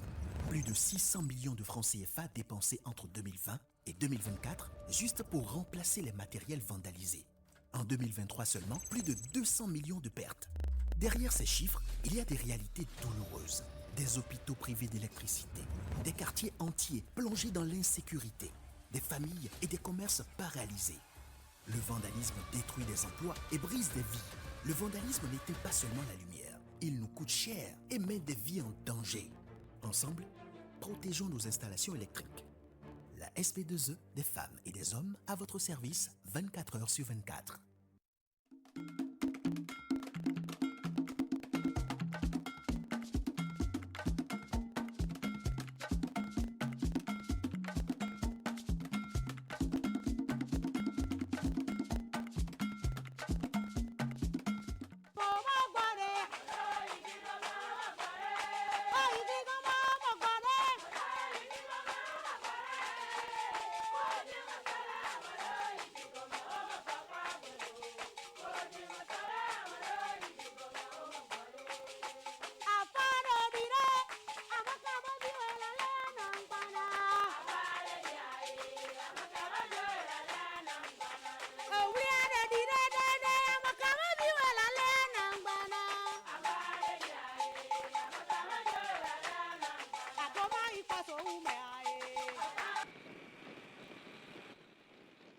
Si des fils du village de Oumako sont allés prendre leurs inspirations au Ghana, pour beaucoup de personnes, cela était dû à leur origine. C'était un retour à la source qui a permis de trouver du travail, mais aussi pour renouer avec leur origine. Oumakoa avae nya tɔgbewo wosi ava ke wosi ava woagbetɔ ame ene ye zɔ ŋutsu ame etɔ̃ agala akiti ewɔe wodo agala be srɔ̃ ke wosi ava ne esi ava kakakakakaka nous va tirer encore là que o zo kaka o va dire duna yo mi le gbe be wu ma ko nu ti kono ati ko yo na be wu tia do nana fafa ko po funu po o na inde fun ko na inde fun fafa le ye agala le tono no via o be fine yo na do ya na vagba tsa fide pepe gbava ama yo kudo wutia yo akọ fine wumako drotule ye malo. Oumako est constitué d'une vingtaine de familles, toutes liées les unes aux autres. Oumakoa ko egbe ko nyakpo Jakoti nyakpo Siame nyakpo Fanta o gba yo ne be tove egbe ya nyakpo kpo Gbedevinu ko ne le Oumakoa owema apodono le Oumakoa tutugbon wakpa agbakodzi agbaƒome agalame maƒome wodzo le agbakodzia wakpɔ agbedekɔdzi ele tukrɔ ne agala maƒea ne edzo le funua yakpɔ adinu le Oumakoa le siva me ne edzo le adinu dzia yakpɔ amegãwo ye akutehawo ne edzo le megãwo dzia yakpɔ kpota ne edzo le kpota dzia asiɔgbɔn le funu asiɔgbɔn hawo ne edzo le asiɔgbɔn maƒomea yakpɔ deno fi ma tɔ yentɔ menyi benɔƒome ne ekpɔ denoa yakpɔ aʋlasa ne edzo le aʋlasa yava ketika maƒome ne ekpɔ ketika ƒomea yanɔ kpɔ degbehovi ne edzo le degbehovi maƒomea yanɔ kpɔ kuivigbonu lokui eyɔna na wo ele sangɔmeniwoa me ne edzo le funua yakpɔ agbemɔ maƒome ele siva me ne edzo le agbemɔa yakpɔ atitɔeɖome ne edzo le atitɔeɖomea yadze ayekɔdzi ne edzo le ayekɔdzia yanɔ kpɔ gbebekɔdzi ele funu gbebekɔdzi aƒema me wɔna ʋoɖu meke kpatsa ne ʋoɖu mekɔ nu le aƒema ye kpatsa ne Oumakɔ ne ʋoɖu menya gbebekɔdzi ne edzo le gbebekɔdzia yakpɔ dakpekɔdzi ne edzo le dakpekɔdzia yakpɔ atsantiɖome ne edzo le tsantiɖomea atitɔeɖome ele dogba tout proche ne miame fi ke miwɔna ʋoɖumenuwo le ne edzo le funua yakpɔ gakeŋkɔdzi ne edzo le gakeŋkɔdzia yakpɔ tɔmenya hawo yɔna ziaku nene aƒedo ke le Oumakɔa ŋumewiwo nyi. Plusieurs religions se côtoient dans une cohabitation fraternelle. La religion endogène, les religions chrétiennes dont le catholicisme, l'Assemblée de Dieu, le christianisme céleste. Chacune a son lieu de culte. Ceci n'empêche pas les fils et filles de la localité de se retrouver pour de grandes cérémonies. Teƒe ke mi lea edua me teƒe dogba yɔna nɛ ne kpekpe ke ɖe ku ɖo edua ŋuti ame yi kua sɔ yi zogbea no aƒo eme nuƒoa teƒe aɖe ke wonɔna ƒona eme nuƒo ame akula adzagbedzi ayɔ gbedzia no kɔe so mɔdzi va fi akpoto na kui sɔ yina zogbe no gba ɖi woagba wɔ ebe cérémonia agba wɔ ebe kɔnua teƒe ya yogba nɔna anyi ɖo sɔ wɔna eme kɔnuwo gbaku ɖo etsɔ gã ko awɔ ne ɖeke ma mo ke yina nugbewo le dua mea fi ya ye dutɔ dunɔwo safowo hunɔwo aƒegbetsɔ kekewo nɔna anyi ɖo sɔ tona ɖeke me tsɔ gã menya tsaƒe wosina te ɖe dzi dan ɖe dzi wosina te ɖe dzi ye wɔna tsɔ gã ye me teƒe nyi dogba ke mi le fia mía tɔgbewo ke ne wɔna vodumɔnuwo mle vodu da ɖe mi va wɔwɔ gbewoa ne woakpɔ dzidzɔe ne wɔme voduwoa wobe vodu va aƒea fi aɖeke wo gbanɔna anyi ɖo ye dutɔ dunɔwo nɔna anyi wotsɛ nɛ fi ya wo gba kpɔna dzidzɔe nematɔ le ye du kpata va nɔna anyi ɖe fi ya kpɔna nu ƒona ʋu voduwo ʋu le lo.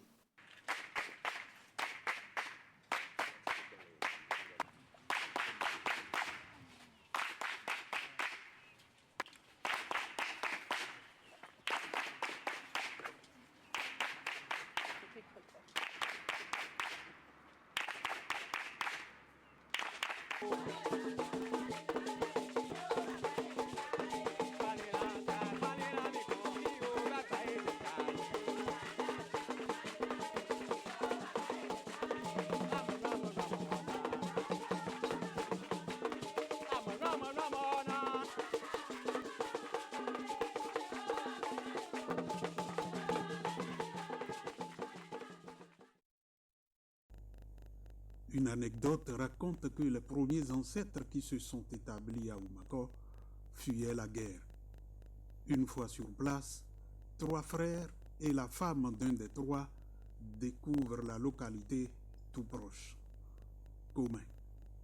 Ils décidèrent de s'éparpiller en guise de précaution à d'éventuelles attaques, d'où ils fondent Komé et quelques localités environnantes. Àwọn tí wọ́n fà kí ni dánmọ̀ ṣùgbọ́n ó yà ó ṣùgbọ́n mẹ́rin mọ̀dẹ́ká yìí donc míyàtọ̀ wa wọ́n tí wọ́n fà yóò sí kò ó bá ní ó lè dúnà má ó fòfó bá gbọ̀n bẹ́ àfà yóò sí yóò kékeré yóò má kí nà dùn ní yóò jọ lè dùn náà àfà gbàgbà lé lẹ́kẹ̀ yóò àwẹ̀ lò. Afufoa o no fun zan le ya o kwa zan bi de ekplo akiti ewe ko o jo le yin o je fanta o cho we to dare fun gbe ye no fun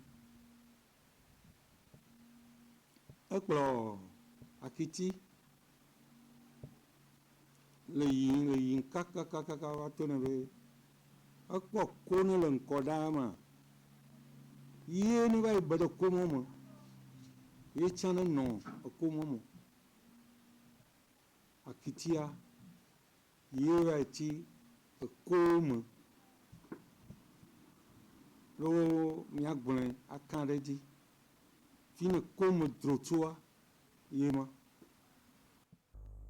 retrouve le nom de quelques quartiers de Oumako à Komé, comme Djakoté, Sivamé. Aujourd'hui, les liens de fraternité entre les 2 localités sont solidement tissés.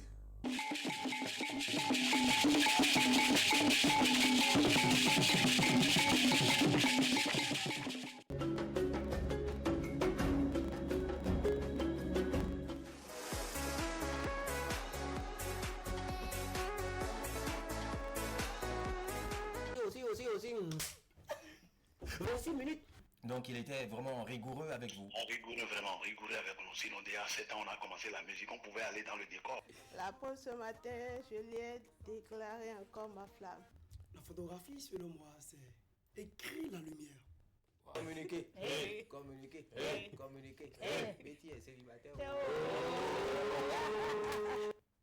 Et surtout, me retrouver encore devant Aïcha Koné. Ouais. après plus de 10 ans. J'ai vu un homme qui a été battu par sa femme. On a montré la photo, c'était horrible. Et je me suis dit, mais il attend quoi? Quel ONG s'occupe de ces cas-là?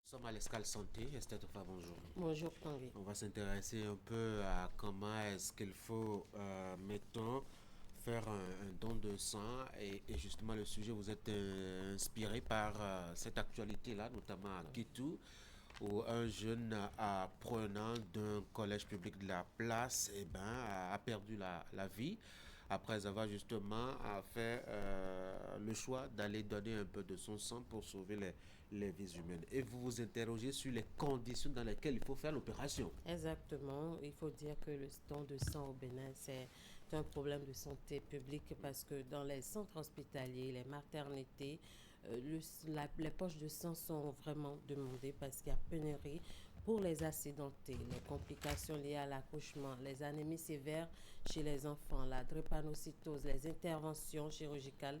Les besoins sont constants, parfois et très critiques. Donc, le don de sang est une urgence de santé publique et au Bénin, les structures sanitaires enregistrent parfois ou bien souvent des pénuries. Donc, qui peut donner le sang? Contrairement aux idées reçues, beaucoup de Béninois peuvent donner leur sang. Beaucoup ou tout le monde? Presque tout le monde peut donner parce qu'il faut déjà avoir 18 ans avant de donner son sang. Et à partir de 61 ans, un peu plus. Selon les réglementations, au Bénin, c'est de 18 à 60 ans. Dans d'autres pays, ça peut aller à 65, 70, selon la forme que présente l'individu. Alors, il faut peser au moins 50 kilos.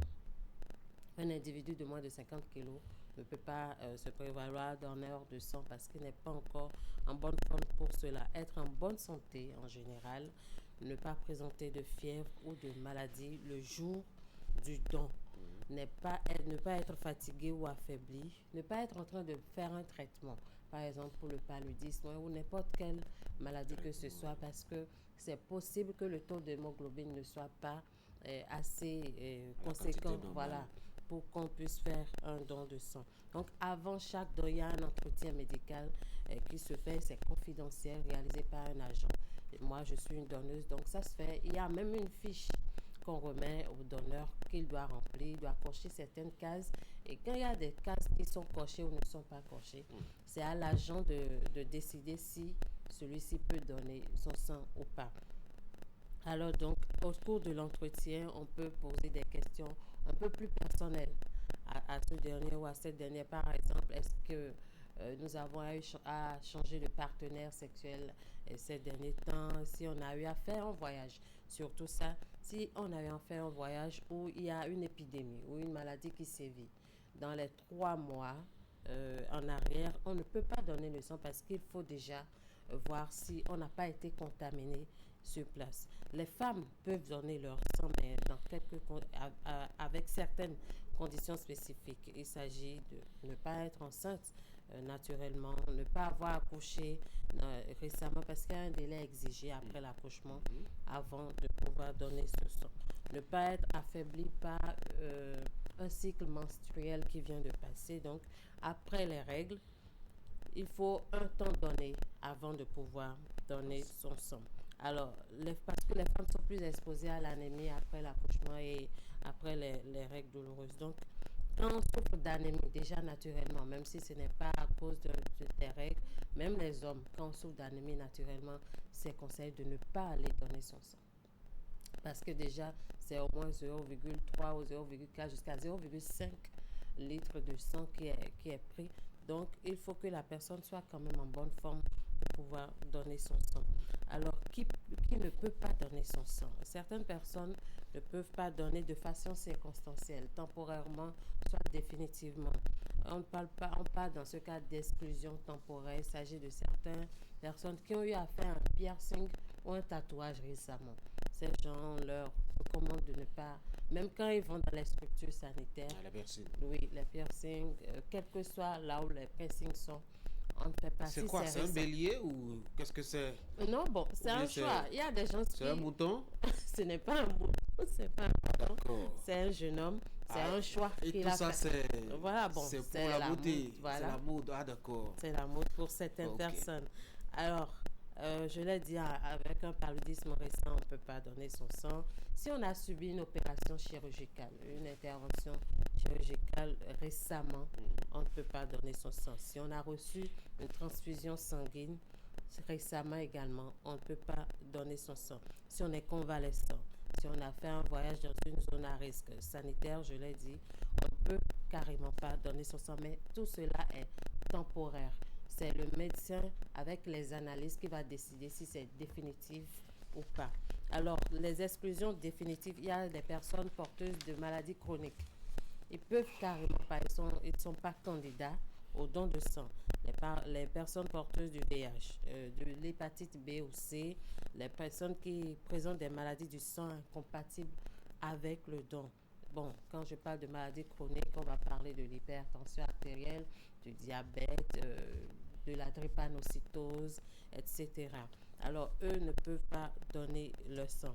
Alors, il faut qu'on finisse avec certains méthodes. Bon, on est en Afrique.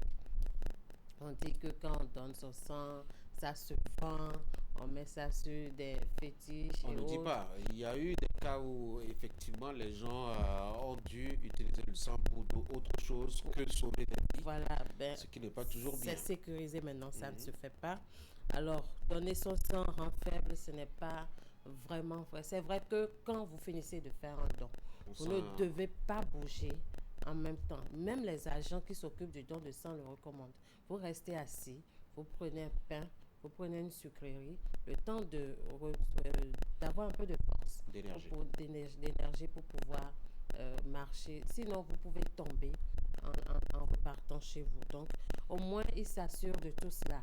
Donc, si on arrive à respecter toutes les conditions... Est-ce qu'il y a un délai pour rester statique ou pour rester immobile? Non, il n'y a pas de délai, mais ils exigent à ce qu'on prenne au moins la moitié du pain, la moitié du pain qu'on nous remet et toute la boisson. Parce que c'est une sucrerie, le sucre, ça donne de l'énergie. Donc, ça nous permet d'avoir encore un peu d'énergie. Il faut dire que les hommes peuvent donner le sang 4 fois par an, c'est-à-dire tous les 3 mois. Et les femmes 3 fois par an, c'est-à-dire tous les 4 mois, parce qu'elles sont sujettes à l'anémie presque tous les mois. Et surtout après un accouchement. Alors, donc, on est invité à se reposer après un don, à boire suffisamment, à manger correctement, parce que même au cours de la journée, on peut se sentir très, très fatigué après un don. Mais cela n'affaiblit, parce que ça aide également au renouvellement des cellules. Chaque don aide au renouvellement des cellules dans le sang. Donc, dans la majorité des cas, il n'y a aucune complication et le donneur reprend ses activités normalement. Donc, s'il y a eu décès, c'est sûr qu'il y a un antécédent. C'est sûr peut-être qu'il y a une information qui n'a pas été communiquée. Les enquêtes vont révéler cela, mais un don de sang n'est pas fatal pour un être humain si les conditions sont remplies et si la personne a donné toutes les informations qu'il faut accrocher exactement les cases de la fiche de renseignement. Il est indéniable que le don de sang n'est pas fatal et c'est un acte de solidarité nationale. Moi, j'invite les gens à donner leur sang s'ils remplissent les conditions parce que beaucoup ont besoin de sang, surtout les enfants en pédiatrie aujourd'hui. Les femmes en maternité, en couche, ont besoin de sang pour revenir à la vie, si je peux le dire ainsi. Et les personnes souffrant de maladies chroniques, surtout les enfants souffrant de drépanocytose dans nos centres de santé aujourd'hui, ont besoin de transfusions sanguines pour mieux se porter. Alors donc, il faut se renseigner auprès des centres de transfusion à l'occasion de chaque don. Il faut avoir toutes les informations possibles avant de pouvoir se prévaloir, pouvoir donner son sang parce que oui, donner son sang, c'est sauver une vie, mais ce n'est pas donner sa vie pour le faire. Alors, merci beaucoup. Esther, merci beaucoup pour en tout cas ces éclairages-là qui nous permettent quand même de retenir 2 choses. Hein. Premièrement, le don de sang n'est pas fatal, en tout cas quand on est dans les conditions requises et quand on le fait dans les conditions nécessaires, le don de sang ne peut pas être fatale. Deuxième chose à retenir, c'est quand même qu'il faut donner du sang parce qu'il y en a beaucoup qui en ont besoin, que ce soit en pédiatrie avec les enfants, en maternité avec les femmes qui sont en couche et autres personnes accidentées et autres touchées par des affections données. Ils ont besoin de sang et on doit justement leur porter cette solidarité-là pour les maintenir en vie. Esther, merci. Très bonne journée. À mardi prochain. Merci à vous. Une courte pause, mesdames et messieurs, on revient pour le débat. Les lignes haute tension alimentent nos foyers, mais elles peuvent devenir mortelles si leurs emprises sont occupées. Une emprise, c'est la zone réservée pour installer, entretenir et réparer les lignes électriques. Sa largeur dépend de la tension et du type de route. Libérer les emprises, c'est éviter les coupures, sécuriser les installations et protéger la population contre les accidents. Occupation illégale égale danger, électrocution, incendie, coupure massive. Avant toute activité près d'une ligne, demandez un permis, informez la SB2E et respectez les consignes de sécurité. Libérer les emprises, c'est protéger des vies et garantir l'électricité pour tous. Ensemble, faisons de la sécurité une priorité. La SB2E, des femmes et des hommes à votre service, 24 heures sur 24.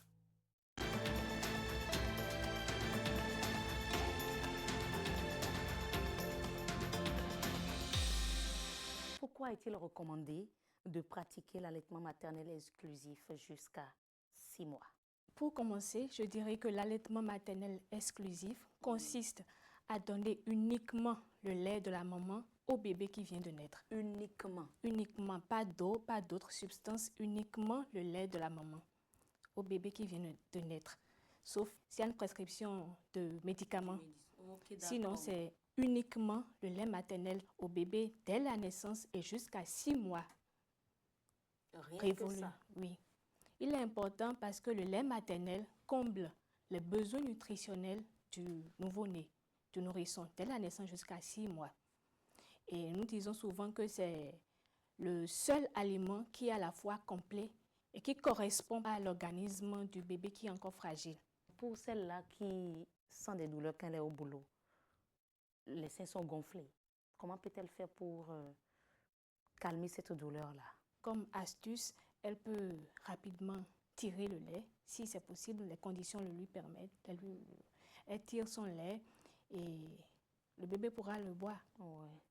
Ok, donc elle tire le lait comme si elle veut tirer et déposer. Oui, comme si elle veut tirer et déposer. Pas pour jeter, elle tire dans un bocal. Ça, c'est adapté pour ça. Oui, dans un bocal adapté pour ça. Maintenant, si ça, ce n'est pas possible, elle peut rapidement aller aux toilettes et puis vider un peu.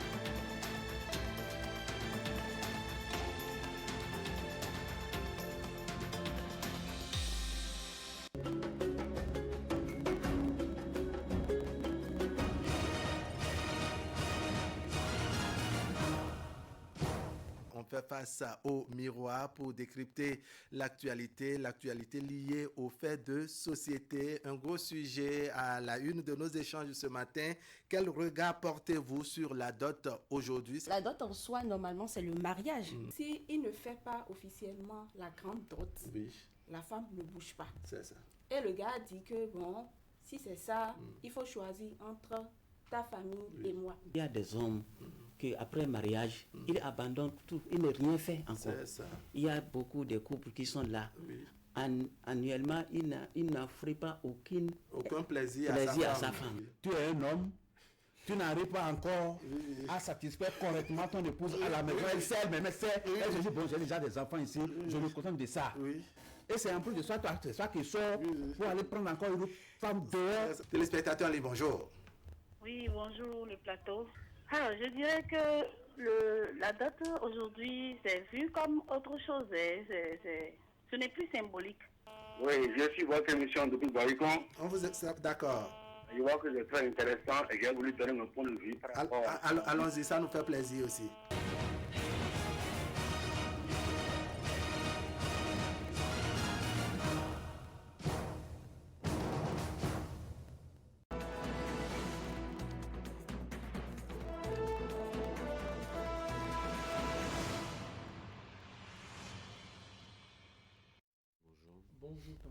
Bonjour. Bonjour Tanguy. On va continuer à parler de l'actualité maintenant au niveau du Parlement avec l'élection de tout nouveau bureau depuis dimanche. Notamment, on connaît les 7 personnalités qui devront, qui composent désormais le bureau de l'Assemblée nationale, qui devront justement diriger l'institution sur les 7 prochaines années. À la tête, on s'est intéressé notamment à Joseph Djobonou hier. On va se demander aujourd'hui quels sont les gros défis qui attendent l'institution, la 10e mandature de l'Assemblée nationale.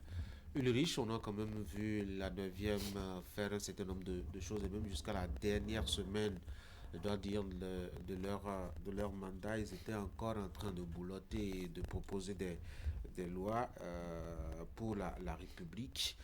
Cette fois-ci, nous avons une 10e mandature installée. Quel est le premier défi de cette mandature selon vous? À mon avis, le tout premier défi sera de recréer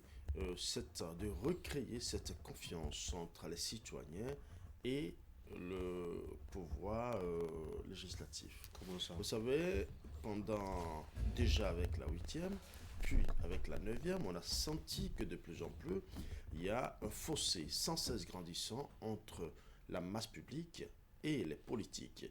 Il y a des lois qui ont été votées, qu'à l'heure où nous parlons, beaucoup de Béninois ne maîtrisent pas. Il n'y a pas eu une forte dissémination. Il y a des lois qui ont été votées et on n'a même pas, les députés bien évidemment, n'ont même pas daigné consulter les populations à la base. On les a votées parce qu'ils estiment que c'est ce qui est mieux pour eux. Je n'en disconviens pas, c'est leur droit, c'est leur devoir même d'ailleurs de voter des lois, mais l'esprit de la loi voudra aussi qu'ils consultent le peuple chaque fois afin de prendre en compte les aspirations profondes de ceux-là qui sont les vrais mandataires du pouvoir. Donc vous voyez, quand déjà les populations à un moment donné ne se sentent pas concernées par les tests votés, ne se sentent pas concernées parce que les tests ont été votés, mais n'ont pas été largement vulgarisés à leur niveau, à un moment donné, le fossé va se créer, qu'on le veuille ou non. Pas parce que les populations volontairement sont en train de se séparer du pouvoir politique, mais parce que ces populations se sentent en marge de ce pouvoir, de l'action politique. Donc je pense que le tout premier défi de Maître Djobonou sera de faire en sorte que son assemblée, sa mandature, recrée plutôt la confiance avec le peuple à la base. La deuxième, comme je l'ai dit dans mon développement, il va falloir également expliquer davantage certaines lois. Je vais vous donner un exemple très simple que nous avons tous vu récemment.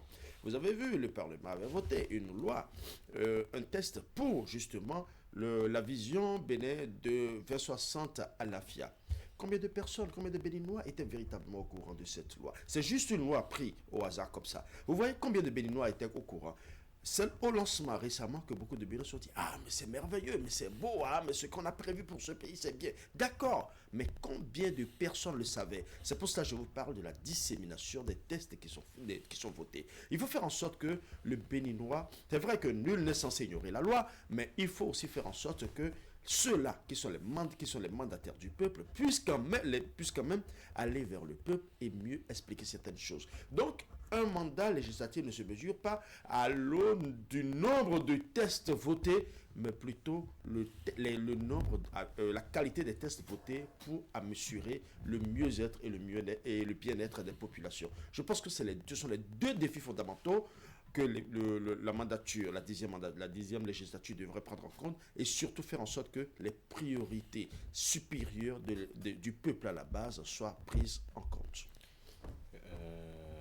Franck? Oui, vous savez, cette législature s'installe dans un contexte un peu particulier à la lumière des réformes que nous avons eues sur le plan politique. Deux grands blocs sont venus se sont illustrés à l'arrivée de ces élections et il se fait que ces deux grands blocs sont de la mouvance présidentielle. Donc du coup, il y en a qui se disent, écoutez, nous n'avons rien à faire, déjà eux, ils savent ce qu'ils vont faire.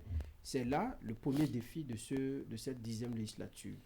Ne pas donner l'impression que, écoutez, nous sommes une caisse à résonance du pouvoir, c'est-à-dire du pouvoir exécutif où tout ce qui vient doit passer comme une lettre à la poste. On a vu beaucoup passer même sur les plateaux de télévision pour dire que ce n'est pas monocolore, c'est tout au moins deux couleurs et qu'il y a même, la chance de cette législature, qu'il y a même des opposants qui étaient de l'autre camp, Les transfuges qui se sont retrouvés, qui devront amener des idées nouvelles, des idées même contradictoires au niveau. Donc, ils comptent sur ceux qui ont quitté d'autres partis pour venir apporter de la contradiction. Oui, qui vont apporter quand même leurs idées pour essayer d'équilibrer un peu les débats. Donc, je voudrais que cela se passe réellement. Parce que si nous nous en tenons, disons, à tout ce qui est distillé dans l'opinion, tout ce que la perception que le citoyen a du Parlement aujourd'hui, c'est que l'opposition n'est pas représentée et ça pose un véritable problème. Donc, en leur sein, je pense qu'ils doivent se départir des idées partisanes, des idées qui s'accrochent toujours à ce que veut l'exécutif, parce que leur rôle, c'est de contrôler l'action du gouvernement. Vous ne pouvez pas contrôler quelqu'un si vous vous accoquinez avec cette personne-là. Il faudra prendre un peu de recul. Donc, je pense que ces députés ont un grand rôle et s'ils veulent être célébrés au soir de cette année à venir, je pense qu'ils doivent faire la différence entre ce qui est bien pour le peuple et ce qui ne l'est pas. Si ce n'est pas bien, il ne faut pas hésiter à rejeter, bien que vous êtes de la mouvance. Si ce n'est pas bien, il faut faire le débat autour pour améliorer. Donc, j'en viens à ce que Ulrich a dit, il faut transformer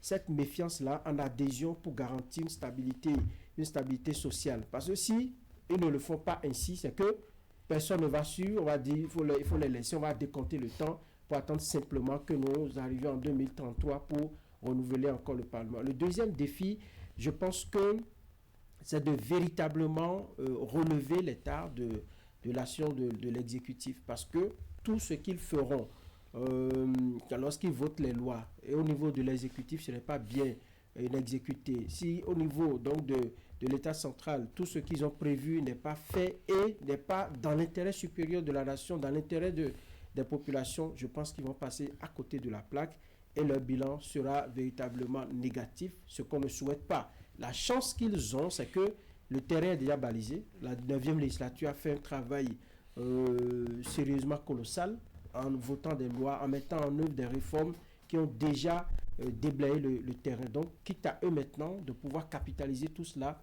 et de nous fournir des lois, de nous voter des lois et d'aller dire au gouvernement lorsque ça ne va pas, avoir le courage de le dire. Pas comme on dit pi ici, on doit dire pan là-bas, comme on l'a connu un peu par le passé. Ce ne serait pas du tout agréable pour notre processus de développement. Éric, bonjour. Bonjour Tanguy. On parlait des grands défis qui attendent la 10e mandature de l'Assemblée nationale. Pour moi, c'est avant tout le défi de la crédibilité, à la lumière déjà de ce que Franck évoquait tantôt. Et je voudrais reprendre les mêmes expressions de l'actuel président de l'Assemblée nationale hier, activiste des questions de démocratie et de droits de l'homme, qui avait été reçu sur le plateau de Zone Franche et qui reprenait lui aussi les mots de l'ancien président Adrien Rombedi. Nous ne voulons pas des députés godillots, des députés suiveurs. Un député, ça prend des initiatives. Un député n'est pas fonctionnaire, il disait. Un député n'attend pas qu'on lui donne des instructions. Voilà. Donc, je voudrais que ces mots qu'il avait prononcés à l'endroit de cette mandature qui avait été installée à l'époque résonnent aussi dans l'esprit de nos députés qu'on a installés le dimanche dernier. Parce que c'est déjà en faisant ça que au moins nos concitoyens auront le sentiment que nous n'aurons pas, à la lumière de la composition que nous avons, toujours des questions d'entente entre des partis politiques, au point où les réelles préoccupations ne seront pas abordées. Je pense que de plus en plus, pour l'exercice que nous avions réalisé à l'endroit de nos concitoyens, il y a des attentes très fortes de nos populations à l'endroit de cette mandature-là.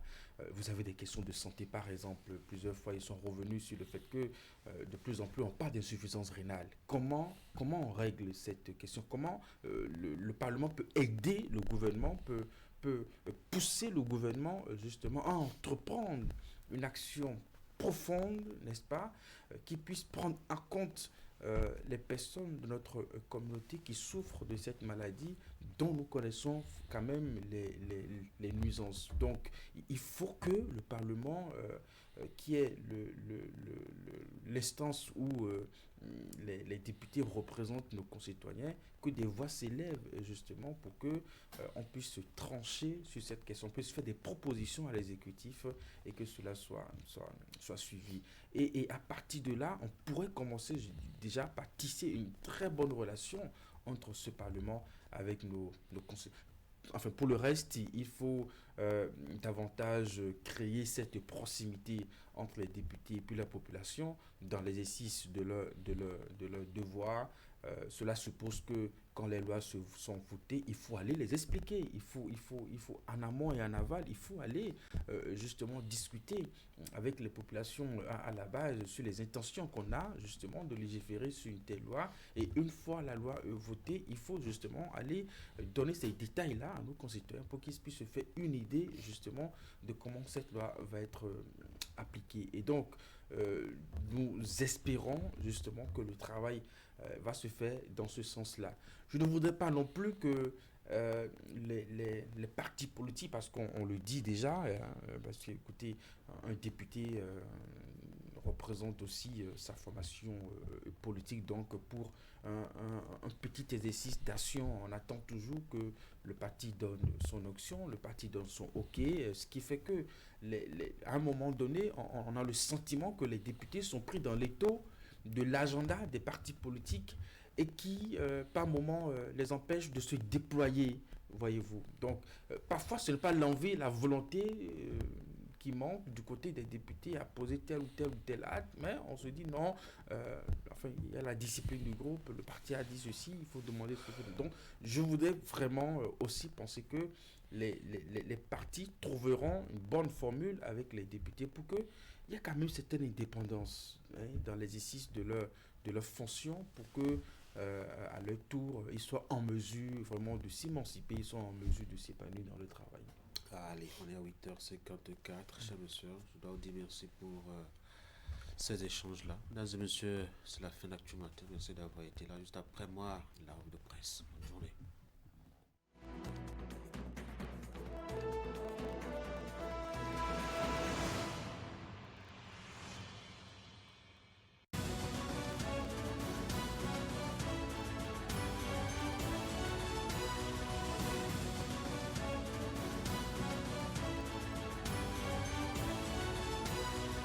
Bonjour à toutes, bonjour à tous. La nation pointe qu'avec l'installation de la 10e législature, l'Assemblée nationale entre dans une configuration politique marquée par son unanimité. Tous les 109 députés soutiennent l'action du gouvernement. Cette homogénéité politique, si elle facilite l'adoption des lois, pose en revanche une question centrale pour la vitalité démocratique, à savoir comment exercer efficacement le contrôle de l'action gouvernementale, l'une des missions fondamentales du Parlement, dans un hémicycle entièrement acquis au pouvoir exécutif.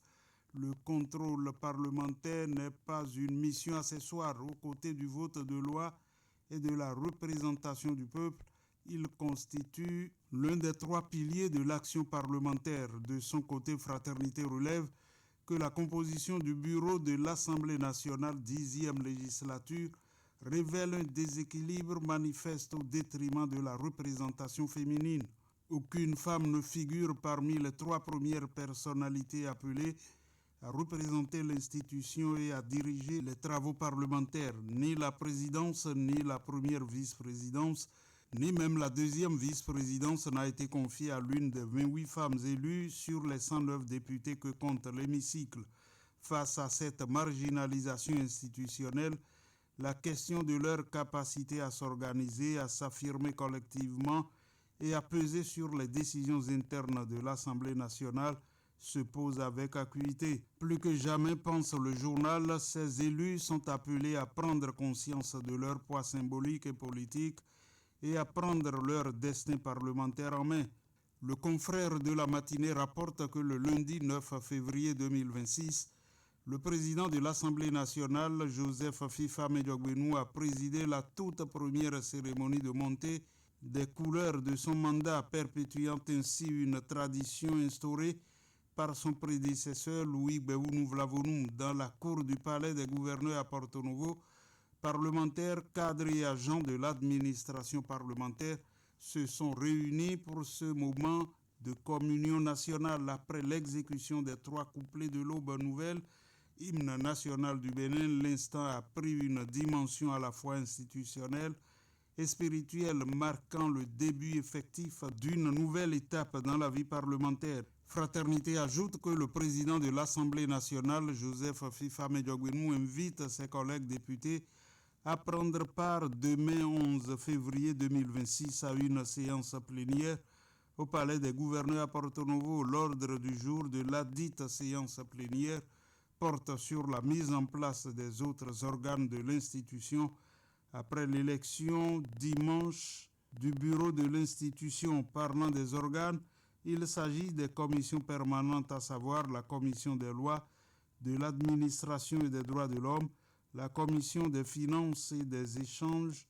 la commission du plan de l'équipement et de la production, la commission de l'éducation, de la culture, de l'emploi et des affaires sociales et la commission des relations extérieures, de la coopération au développement, de la défense et de la sécurité. En attendant, la nation est préoccupée par la désignation des membres des exécutifs communaux et ce que prévoient les tests. Pour le journal, l'article 189 du Code électoral précise que le maire et ses adjoints sont désignés par le parti politique ayant obtenu la majorité absolue des conseillers communaux. Cette exigence vise à garantir une cohérence politique au sommet de l'exécutif local et à limiter les risques d'instabilité institutionnelle. Toutefois, lorsque cette majorité absolue n'est pas détenue par un seul parti, la loi prévoit un mécanisme de substitution. Dans ce cas, la désignation se fait par l'ensemble des partis ayant constitué une majorité absolue à travers la signature d'un accord de gouvernance communale.